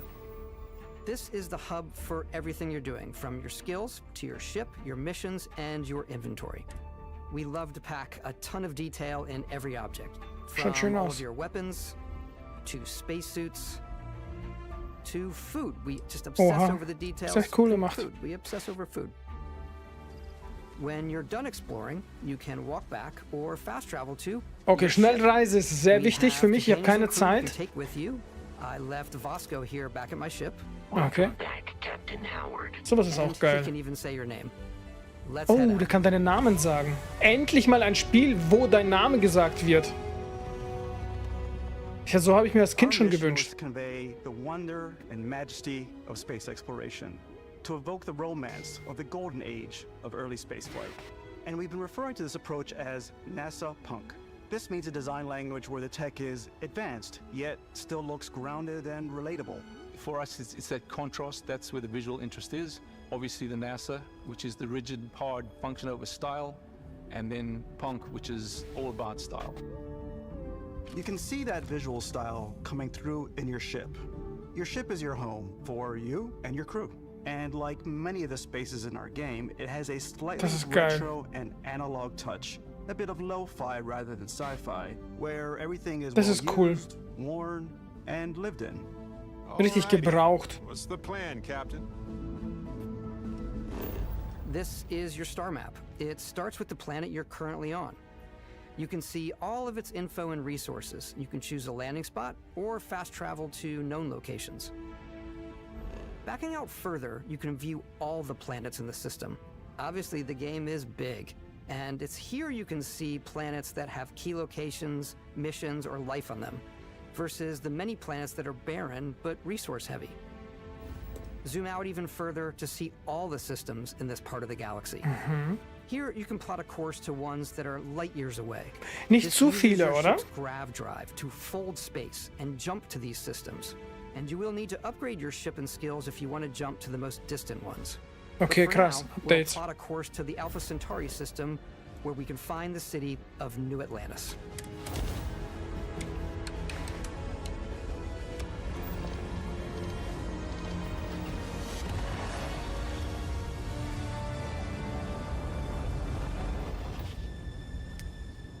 Finde ich auch gut, dass man nicht ewig reisen muss, sondern so Jumps hat. Warp. Jetzt aber auch nicht zu viele Planeten, richtig? Also jetzt nicht so unendlich Planeten, sondern schon gezielt eine gewisse Anzahl. Oder? As soon as you land in a city like New Atlantis, your eyes are guided upwards to just these boundless and vast buildings. It's the biggest city we've ever made, not just in size, but also in the amount of custom art, crowds, and quests. So the main focus when we're designing a city is obviously what supports the story. We try and tell as many small stories as possible. This is a Colony War memorial. It's a few moments of gameplay that make the space feel like it's full of real characters that are going about their day-to-day Über 1000 Planeten? Okay, ich habe nicht aufgepasst, ich habe den Chat ab und zu mal gelesen.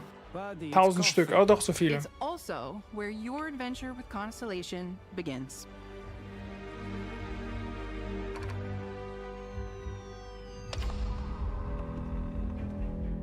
Welcome to Constellation. We have a lot to talk about. By the time you meet them, Constellation is sort of seen as this mythical group. Most people don't even know they exist anymore. They're the last true explorers in the galaxy, and they're trying to find the answers to some of humanity's biggest questions. The artifacts are so different, so alien, and I'm certain one of them reached out and spoke to you. The artifact. If you could place it on the table here. Oh my god. Look at how it's coming together. That means there's a set built by an intelligence outside the settled systems. It's definitely an eclectic cast of characters. You've got Sarah Morgan, the ex-soldier and adventurer, now Constellation's leader. Mateo, the theologian who believes that there's definitely something else out there. Noel, the gifted scientist and Sarah Morgan's protege. And Walter, a very successful businessman in the settled systems and Constellation's financier. Anything goes as long as you have the money. There's also Vlad, the ex-pirate, Sam Coe, the former space cowboy, and Barrett. You know what I hate about these pirates? Completely resistant to my otherwise irresistible charm. The journey you take with Constellation is just the first of many you'll embark on. The The settled systems is home to all kinds of different stories, people, and adventures for you to uncover.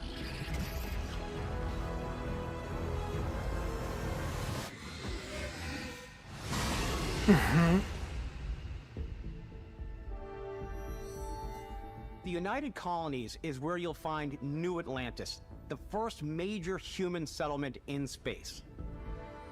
The people who live here value law, discipline, and the legacy of humanity. They consider themselves the true children of Earth. You ever think of joining up with the Vanguard?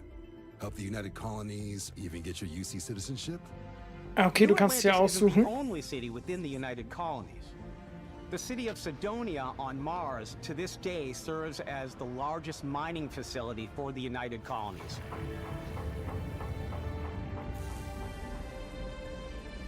Beyond the United Colonies' reach, you might find yourself in a much more wild and independent coalition of star systems. This is Freestar Collective Space.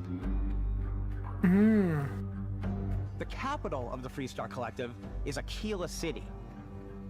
The Stone Root Inn is an Aquila City fixture. A ranger relies on judgment and intuition to do what's best for the people. Neon started out as a Ich habe so das Gefühl, die letzten erfolgreichen Spiele sind da drin. Cyberpunk, Red Dead Redemption, so die Top-Games der letzten 10, 15 Jahre, Mann, gefühlt. So in Planeten aufgeteilt, Städte oder wie auch immer. Ryujin is hiring the best and brightest of today for our future tomorrow. Everyone has been chewed up and ground up by Neon. Try not to get yourself killed, all right? Outside the bounds of civilized space, there are still plenty of unclaimed systems to explore, but these areas are also home to the most hostile factions in the galaxy. The great serpent hungers. All heathens shall be made dust in time. A new face. This is the face of a brave runner here to challenge the Red Mile. They think the galaxy is theirs. They are wrong. It belongs to the Crimson Fleet. It always has. In Starfield, we're pushing our cities and settlements further than we ever have before. It's all there, waiting for you. A slice of humanity's future. So, ready to get out there? Throughout the galaxy, there are so many things to see and stories to experience. But the most important story is the one that you tell. I'm the type of person who spends hours in character creation. Okay, Stunden allein nur Charakter erstellen. When they see all of the improvements we've made. One of the biggest overhauls was done through our character generation system. We scanned a wide range of faces from different age groups and ethnicities, and by mixing and matching all that data, we were able to create highly detailed and diverse characters. We use that exact system to create all of the characters and NPCs you're going to see. Okay, das ist gut. So any character you see almost always is a character you could make yourself. Ach krass. Jeder Charakter individuell und du kannst auch nachschauen, also erstellen. You were out cold. Alle basieren. No physical damage. Mentally, the jury's still out. You know who you are? New recruit for Argos Extractors? Ring any bells? Any of this look familiar? Ah, hier stellst du dann, okay. You start your character creation journey as though you're cycling through employee records. You'll pick from a lineup of 40 presets, and that'll be your starting point. Okay. Your journey from there can be as detailed or as quick as you want it to be. This new system has more to offer than ever before. It's also the simplest character generation system we ever had. We let the player get as close as possible to make whatever they want. With the various facial morphs you can blend together, the dermesthetic and makeup, blemishes, scars, piercings, teeth settings, it's a lot, but I think it's the most fun to use. Character creation is more than just how you look. This is also where you start to decide who you want to be. That's where backgrounds come in. Backgrounds give you a bit of backstory and start you out with 3 basic skills. 3 Einstiegsskills und Vorgeschichten. From chef to Dusty, You know, the crew still has a betting pool about which restaurant critic you must have crossed to wind up here. What's great about backgrounds is you never know when yours is gonna come in handy. You could be in the middle of a fancy restaurant talking to some guy, and suddenly you learn he needs a beast hunter to help track down a monster. Fine. I probably should stick to professionals anyway, given what happened the last time. We're also giving you the option to customize your build even further by letting you pick up to 3 traits. Traits are completely optional, and they come with their own advantages and disadvantages. You could choose to meet your biggest fan. By Vectera, by Vectera! Is it really, really you? He'll join your crew, and he'll give you gifts if you're willing to put up with his constant commentary. I can't believe I get to stand near you, breathing the same air. I've got to have every molecule. My favorite trait is kid stuff. You have to pay some credits to support your parents, but they're very sweet, and it's really fun to go visit them. Honey, we got ourselves a visitor. Oh my god! I came across some hostile zealots in space, but because I had chosen a trait that made me the same religion as them, I was able to get by without any issues. Krass, also das passt sich aufgrund der Vorgeschichten komplett You an. a damage buff when your health is low, but mercenaries will randomly show up and try to kill you. Also es ist unberechenbar. There will be plenty of ways for you to tell your story. And if you want to remove a trait, there are ways to do that too. Okay. What a view! It's a feast for the eyes. Off we go to another adventure. We'll let you discover that on your own. Also das ist so basierend auf, jeder spielt eine eigene Geschichte, jeder spielt eine eigene, ja, Welt. Bei jedem wird's anders sein? Kann man das so erklären? Character, that's when your journey can really begin. We took what we loved about skills and perks from our previous games and put them together to create an all-new skill system. Each time you level up, you get a skill point, which can be used to unlock or rank up skills. Ranks are unlocked by completing challenges associated with that skill. Challenges become increasingly difficult as you work your way to higher ranks. With our 5 different skill trees and 4 ranks per skill, there's a lot to choose from. I like the Xenosociology skill because it lets you mind control aliens. Oh, Alien kontrollieren, das ist cool. Boost pack Krass. out of the gate. I'm boost packing everywhere. Okay. I like maxing out my physical tree so I can get neuro strikes and just punch my way through combat. Warum nicht? Warum That nicht? one's a lot of fun. Invest in the skills that suit your playstyle. Je nachdem, wie geil du Very spielst. much a stealth player. So, I'm out there pickpocketing everyone. Das ist echt krass. Ich glaube, das wird die Zukunft der Spiele, wenn noch mehr AI und KI an sich in Games kommen wird. And then jumping out and springing on people? Whenever possible, I like to talk my way through situations. This area's off limits. Fine, I'll issue you an access card. I'm more of a run and gun player. Das ist krass. Willst du Splinter Cell, kriegst du Splinter Cell. Over guys and I throw landmines at them.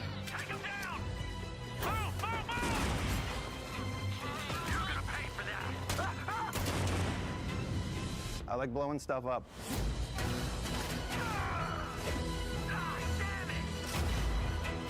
Also das Spiel, ich verstehe, wo sie hinwollen. Wenn die das schaffen, ohne Fehler und Bugs, so wie Diablo, ja, so wie Diablo Release, dann wird das ein extrem erfolgreiches Spiel. Die müssen aber so abliefern wie Diablo. All our games. In Starfield, there are full star systems with new life, resources, and adventures.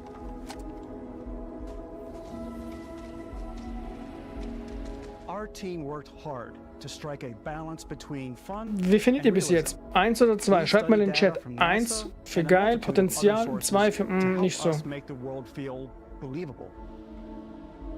From the way we approached planetary atmospheres to the way we placed biomes based on the planet's distance from the sun. Once we had created a grounded world, we could start looking at all the things that make that world fun. When you leave a planet and head into space, You'll be navigating asteroid fields, having chance meetings with interesting strangers, dogfighting in space, and exploring derelict ships. Luftgefechte,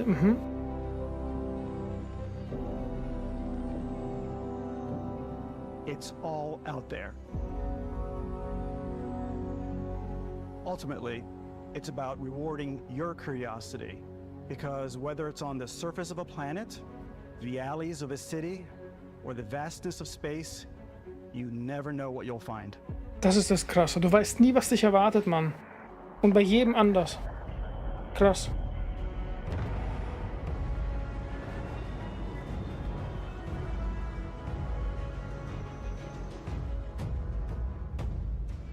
Space exploration is possible thanks to your ship. Your ship is almost like having another character or home you can make all your own. I think you'll be blown away by the amount of stuff you can do. You can buy a ship. I'm sure you can find something you like. Customize and upgrade that ship.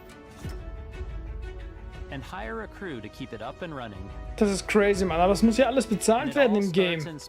Da bin ich gespannt. Wie kriegst du alles?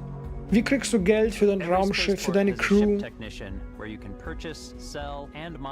Musst du irgendwie anfangen. Maybe you start off with a speedy fighter that's perfect for bounty hunting. Okay, krass. Then you might round out your ship roster with a hulking space freighter to run cargo missions, or even do a Hat man mehrere Missionen wie im Park, we're going to take our starting ship, the Frontier, Parkplatz, Garage? and make some changes. You can customize and upgrade everything you see Mikrotransaktionen, Robot, Grüße gehen here. And you have raus. two ways to do that. You can quickly upgrade individual systems like your weapons or shields, or you can deep dive and enter the shipbuilder mode. Here you can change anything, from the systems to the look and layout. Adding a new habitat module can give you more room for crew. Okay, Adding krass. cowling can change your ship's overall silhouette. An improved grav drive allows for longer distance space jumps.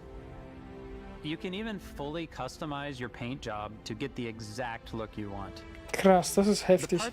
Für jeden, der solche Galaxy-Spiele spielt. Kriege ich auch so viel Credits? Affect what you can do inside your ship. You can have modules for crafting, or for storing and displaying your weapons. Starfield's in-game ship manufacturers bring their own look and feel to every piece of your ship. Was geht ab? From living quarters, Das ist so krass. Du baust ein Schiff und kannst drinnen, das ist so Psycho einfach. Richtig krass. Immer wenn du einen umbaust, hast du, ich finde das krass. Our modified Frontier is a practical ship, but with a little creativity, your ship can look like Du baust ein Schiff und kannst drinnen dann rumlaufen. It's a bit odd, but one of my favorite ways of customizing ships is I make them look like animals. The HMS Platypus, as I called it, where it had like a giant tail to it. And we've done spiders, we've done mechs. So it's really whatever your imagination is. Crazy, man. And while you can build your home among the stars the way you want to, you're probably not the only person who will call your ship home. Ready to lift off when you are, Captain. Engines ready. The Frontier is fueled and ready, Captain. Some of the members of Constellation can join you on your journey. These companions can serve on your crew, and they'll always be there when you travel. We'll be traveling together until we either find an artifact or this lead runs dry.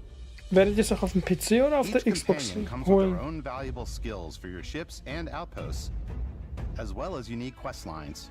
Eventually, some friendships might blossom into romance. I don't know that I've ever really loved anyone except you. And if you're looking for a little extra help on your ship, you can always hire additional crew at spaceports. Got any room on your ship for someone like me? You'll also meet potential crew members out in the world. Still think there might be a spot for me on your ship? I gotta get off this rock. Krass, einfach gefunden auf Planet. Outposts and their unique skills will affect how they run. And just like companions, most crew members can lend a hand in the field. Take Bosco, for instance. He's designed around the core basics of a NASA machine. Please avoid getting shot. You might die. I still wanted to give it almost a humanoid personality, so I elongated the limbs. This tends to make him feel more human-like and give him a little personality. It is a shame exploration requires so much bloodshed. Using the shipbuilding tools and crew selection features in Starfield, you'll be able to build and captain the ship of your dreams. And now, let's take to the sky.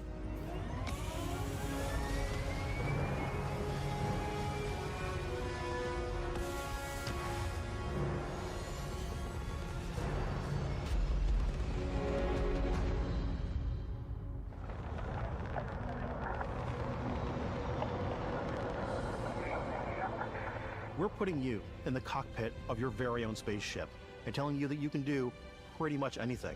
And that is really cool for us as developers. Spaceflight should be exciting and dangerous, and you should feel like you're in complete control every step of the way. We've extended that sense of control to ship combat. It's not about just hitting your triggers to fire your weapons. It's a complex dance between your piloting skills and our power allocation system. Boosting power to your engines will make your ship faster. Krass. Powering up the ground drives will shorten the amount of time it takes before you can make a jump.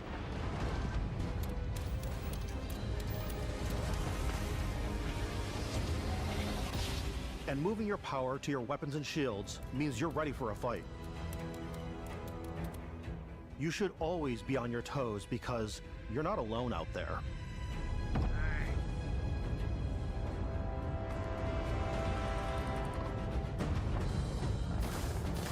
Aber es ist ja offline, ne? Nicht online. Wird keinen Online-Modus geben. Unlocking the targeting control system skill will allow you to zero in on specific subsystems of the ship you target.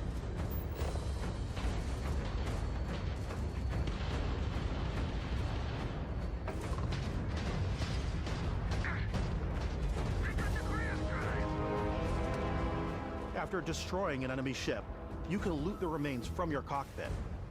You can always turn any ship that engages you into scrap. But you can also take a more personal approach by docking with the enemy vessel and boarding their ship. Das ist geil. Gegner angedockt und betreten. Wie geil ist das denn, Mann? Alter! Kannst du den dann ausrauben und einfach seine Sachen mitnehmen? Das ist krass. Das wäre ja heftig. Es ist unser... Okay. Ach, eine eigene Flotte. Krass. Das ist crazy, sei mal ehrlich, Mann. Pirat. On the way to your next adventure. Like these massive star yards. Walk the halls, talk to the crew, maybe get talked into buying a whole new ship. A civilian in my star yard. Let's see about getting you a proper ship, one worthy of you. Maybe you'll dock with a gigantic battleship, like the UC Vigilance.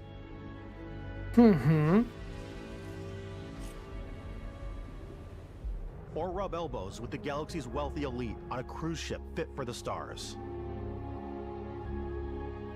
There are plenty of personal encounters to be had as well. You can hail any ship you come across to trade, swap info, or maybe even commit an act of piracy. When I'm playing, I generally go crazy. I definitely go like the more piracy routes. I want to take over ships. I'm gonna board ships. I'm like, this Du sammelst einfach Schiffe. I steal all the sandwiches and put them, you know, in my cargo hold that I have specifically for Krass, sandwiches. die I don't klaut. play the hero, but I want to go out and just Krass, du kannst wirklich alles klauen aus den Schiffen. Einfach so Sandwich gerippt, ey. Looking for a little human connection in the darkness of space. Hello, stranger. I just finished cooking up some food. If you want to come on over, just pop on by. Okay. Some of the best moments are the ones you discover on your own. The thing I love most about Starfield is that it is a Bethesda game through and through.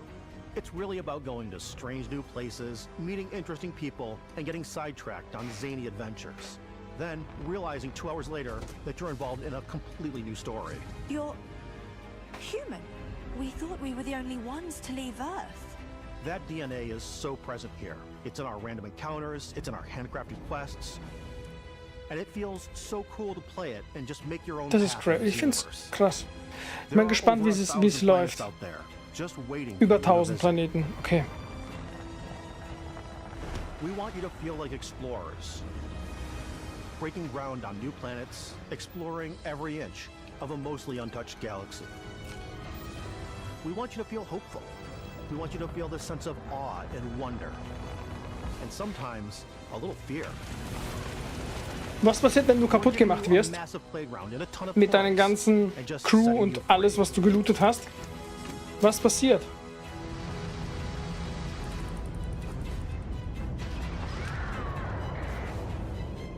Da bin ich auch sehr gespannt.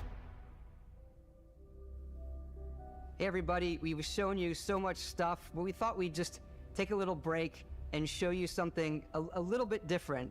You know, we put so much detail into our game worlds, and we love the opportunity to bring that into the real world with our collector's editions.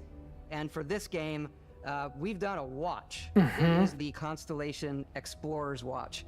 This is the watch that you actually get in the game that acts as part of your HUD, where it's the compass and then environmental information. It connects to your phone to give you notifications and other information. And we've also designed this really cool case that it comes with. Krass. Yeah, we really took as much care and designed this case as we did the watch. Our attention to detail in the game totally translates Das ist heftig. Inspired by the cases that the astronauts used during the Apollo era to bring back samples from the moon. It's got an intricate locking mechanism, authentic, heavy, comes with a Constellation patch. Das ist krass. And the overall functionality and believability of this as something that would exist in the world, in the Starfield universe. Oh, and hey, take this. You'll find it very useful out there, and it even tells the time. We actually have something else. Now that we're part of Xbox, we get to work with the amazing people on the Xbox hardware team, and together we have created this custom limited edition Starfield controller. It's awesome. It is now, you know, our favorite controller. We love this because it's inspired by the actual controls of your spaceship. And not only that, we've created the first ever custom headset with Xbox. And this is a perfect pairing with that controller. Das ist krass.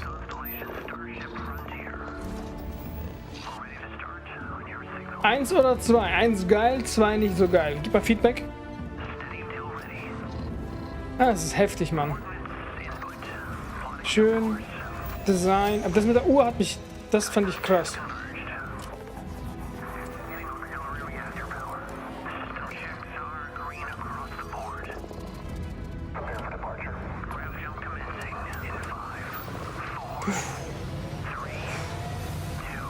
Die haben sich echt Mühe gegeben. Finde ich cool, finde ich sehr cool.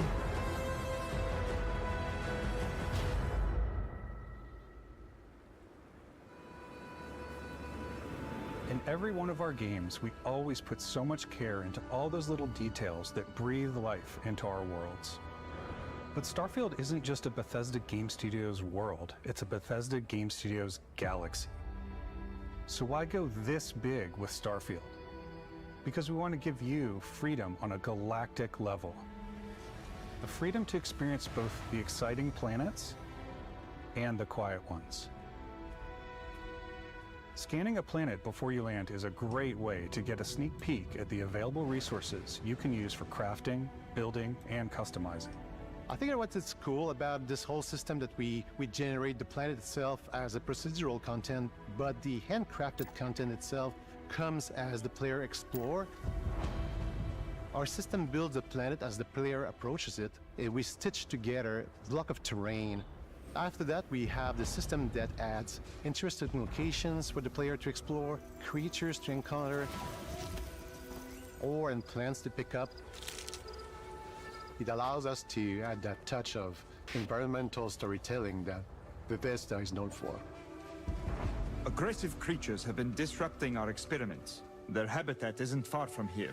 If you could take care of them for us, we would be in your debt. So even if your friends were to visit the same planet that you had, you would have a different story to tell. Schau, das ist krass. Jeder hat eine eigene Geschichte.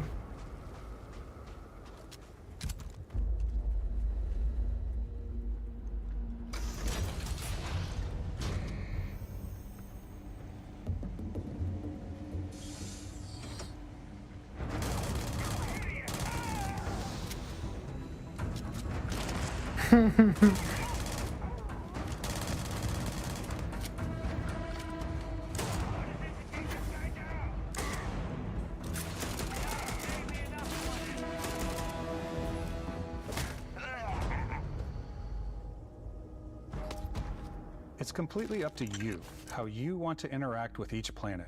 Whether you want to explore and see what you can find, harvest resources and be on your way, or simply take in the views. With the help of your scanner, you'll chart the uncharted and discover exotic wildlife. If you have the skills, you Hoffentlich ist es nicht zu viel, dass es die Leute zu sehr überfordert. And produce resources from those plants and animals. You can get experience and rewards for fully surveying planets and fully surveying a whole system. When we were concepting these creatures, we really wanted to think of them as natural to the environment. We didn't want alien monsters, we wanted native wildlife. Something you've never seen before. When it comes to our exteriors, when the sun moves, all that light is calculated in real time through the atmosphere. Our biggest goal for lighting with Starfield was to make the game feel more filmic, to use lighting and color to really make it feel more cinematic.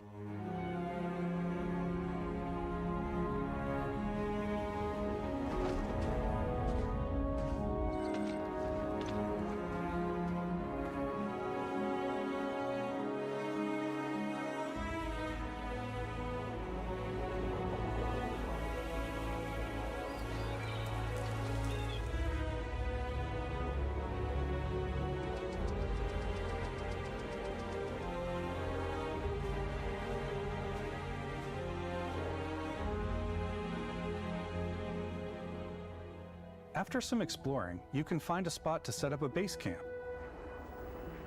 Outposts can be built almost anywhere on any planet.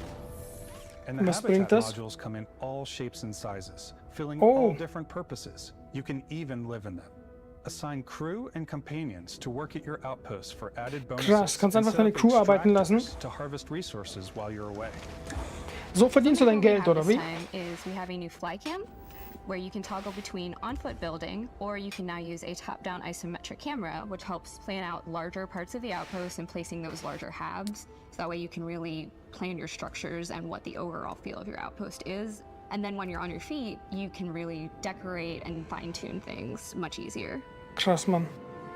Aber ich will wissen, Ingame-Währung, was ist da, wie macht man das, wie schnell und wie lange brauche ich, um sowas zu machen, weißt du? Wie viele Stunden? Wie viel Echtgeld? Die Frage über Fragen. Wie gesagt, hoffentlich ist es nicht zu komplex für viele, weil viele schalten ja nach 2 Minuten schon ab, wenn es zu kompliziert ist. Die TikTok-Nutzer werden das doch gar nicht spielen können, Mann. Mod your weapons to adapt them to your playstyle. Different weapon sights and scopes. Larger magazines, Aufmerksamkeitsspanne. a selection of grips and barrels, different ammunition like explosive rounds. Okay, krass, was bist du, ein Roboter? All you stealth players out there will surely need a suppressor. You can also choose to go hands-on with melee weapons. I think it's always a delicate balance between like what's realistic, what's sim, and what's Hollywood. And I think we sort of err on the side of like what's fun for the player. With Starfield, we've completely overhauled our combat. Aha. It's more dynamic, Ice. the animations are more fluid. Mm. It just feels great. We probably have more mods and more weapons in this game than I want to say any other game we've done before. There's a lot of variety. Starfield hat mega Potenzial, Mann. Upgraded gear is just one of the many factors to pay attention to when engaging in Bin sehr combat. gespannt. Bin echt You may gespannt. need to switch things up based on your environment. Gravity is different for each planet, and boost packs are excellent for getting around. And for giving you an edge in combat. Sometimes you'll even feel like you're flying.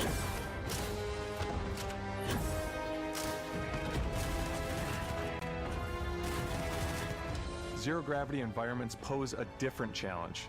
Firing a ballistic weapon in zero-G will actually push you backwards. Energy weapons, on the other hand, offer a more stable shooting experience. We also have mag weapons. These are high-powered electromagnetic induction ballistic arrays. Each barrel has its own targeting laser and can dish out some serious damage.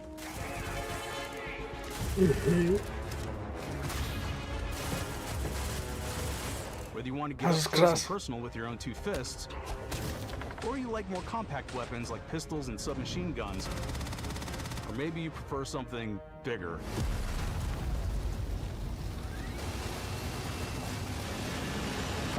Starfield's got you covered.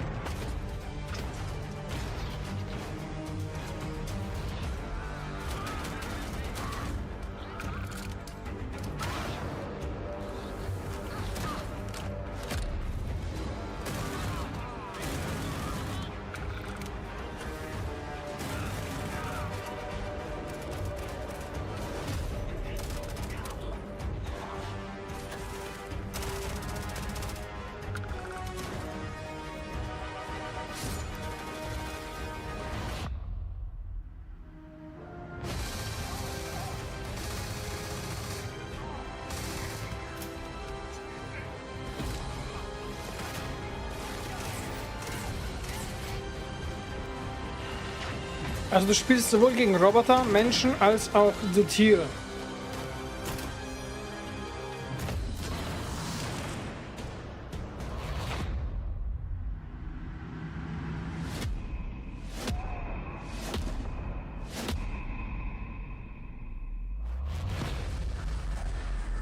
Hä? Was ist das? Star Wars, die macht sie. Boah, was? Telekinese? Habt ihr das gesehen? Oh. Habt ihr das gesehen? Kurz gespoilert? I know there's probably a lot to take in. There's a lot to the game, even more than we could show here. You know, as we play it, we're always sharing these unique and special moments that only a game like this can bring.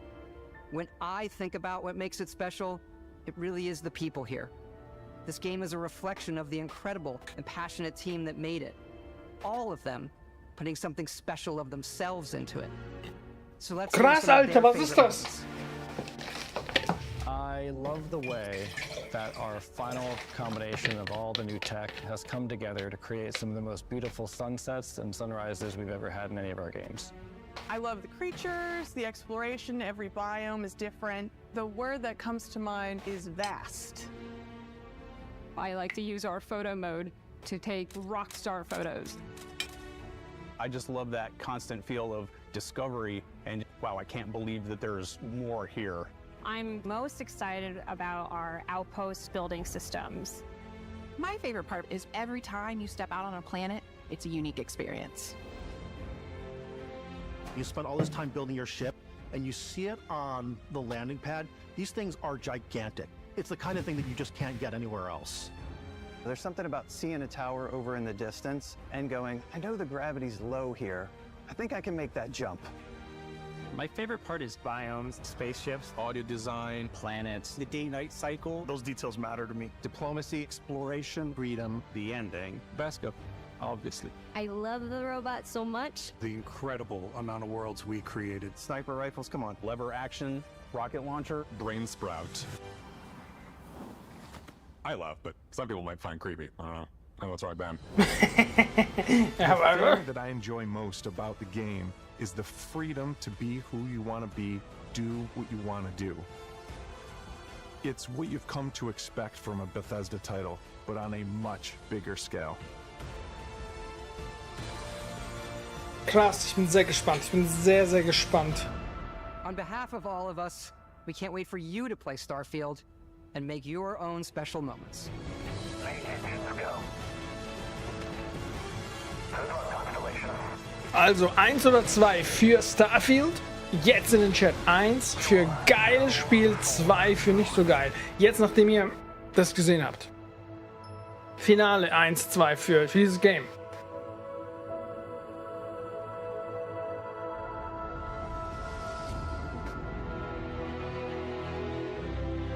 Es geht bald los. Sehr viele Einser. Crazy. Und für Showcase 1 oder 2.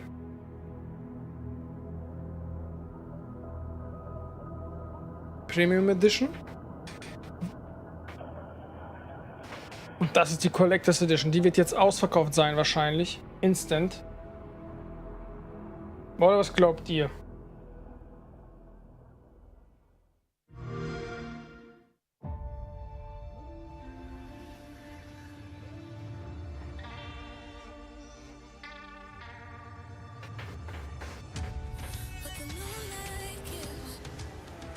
Ja, war cool auf jeden Fall, muss ich sagen. Ne? Also war cool. Gemischtes Feedback sehe ich gerade. Die Frage ist, wo kauft man? Wo kauft man die ganzen Sachen, die heute vorgestellt wurden?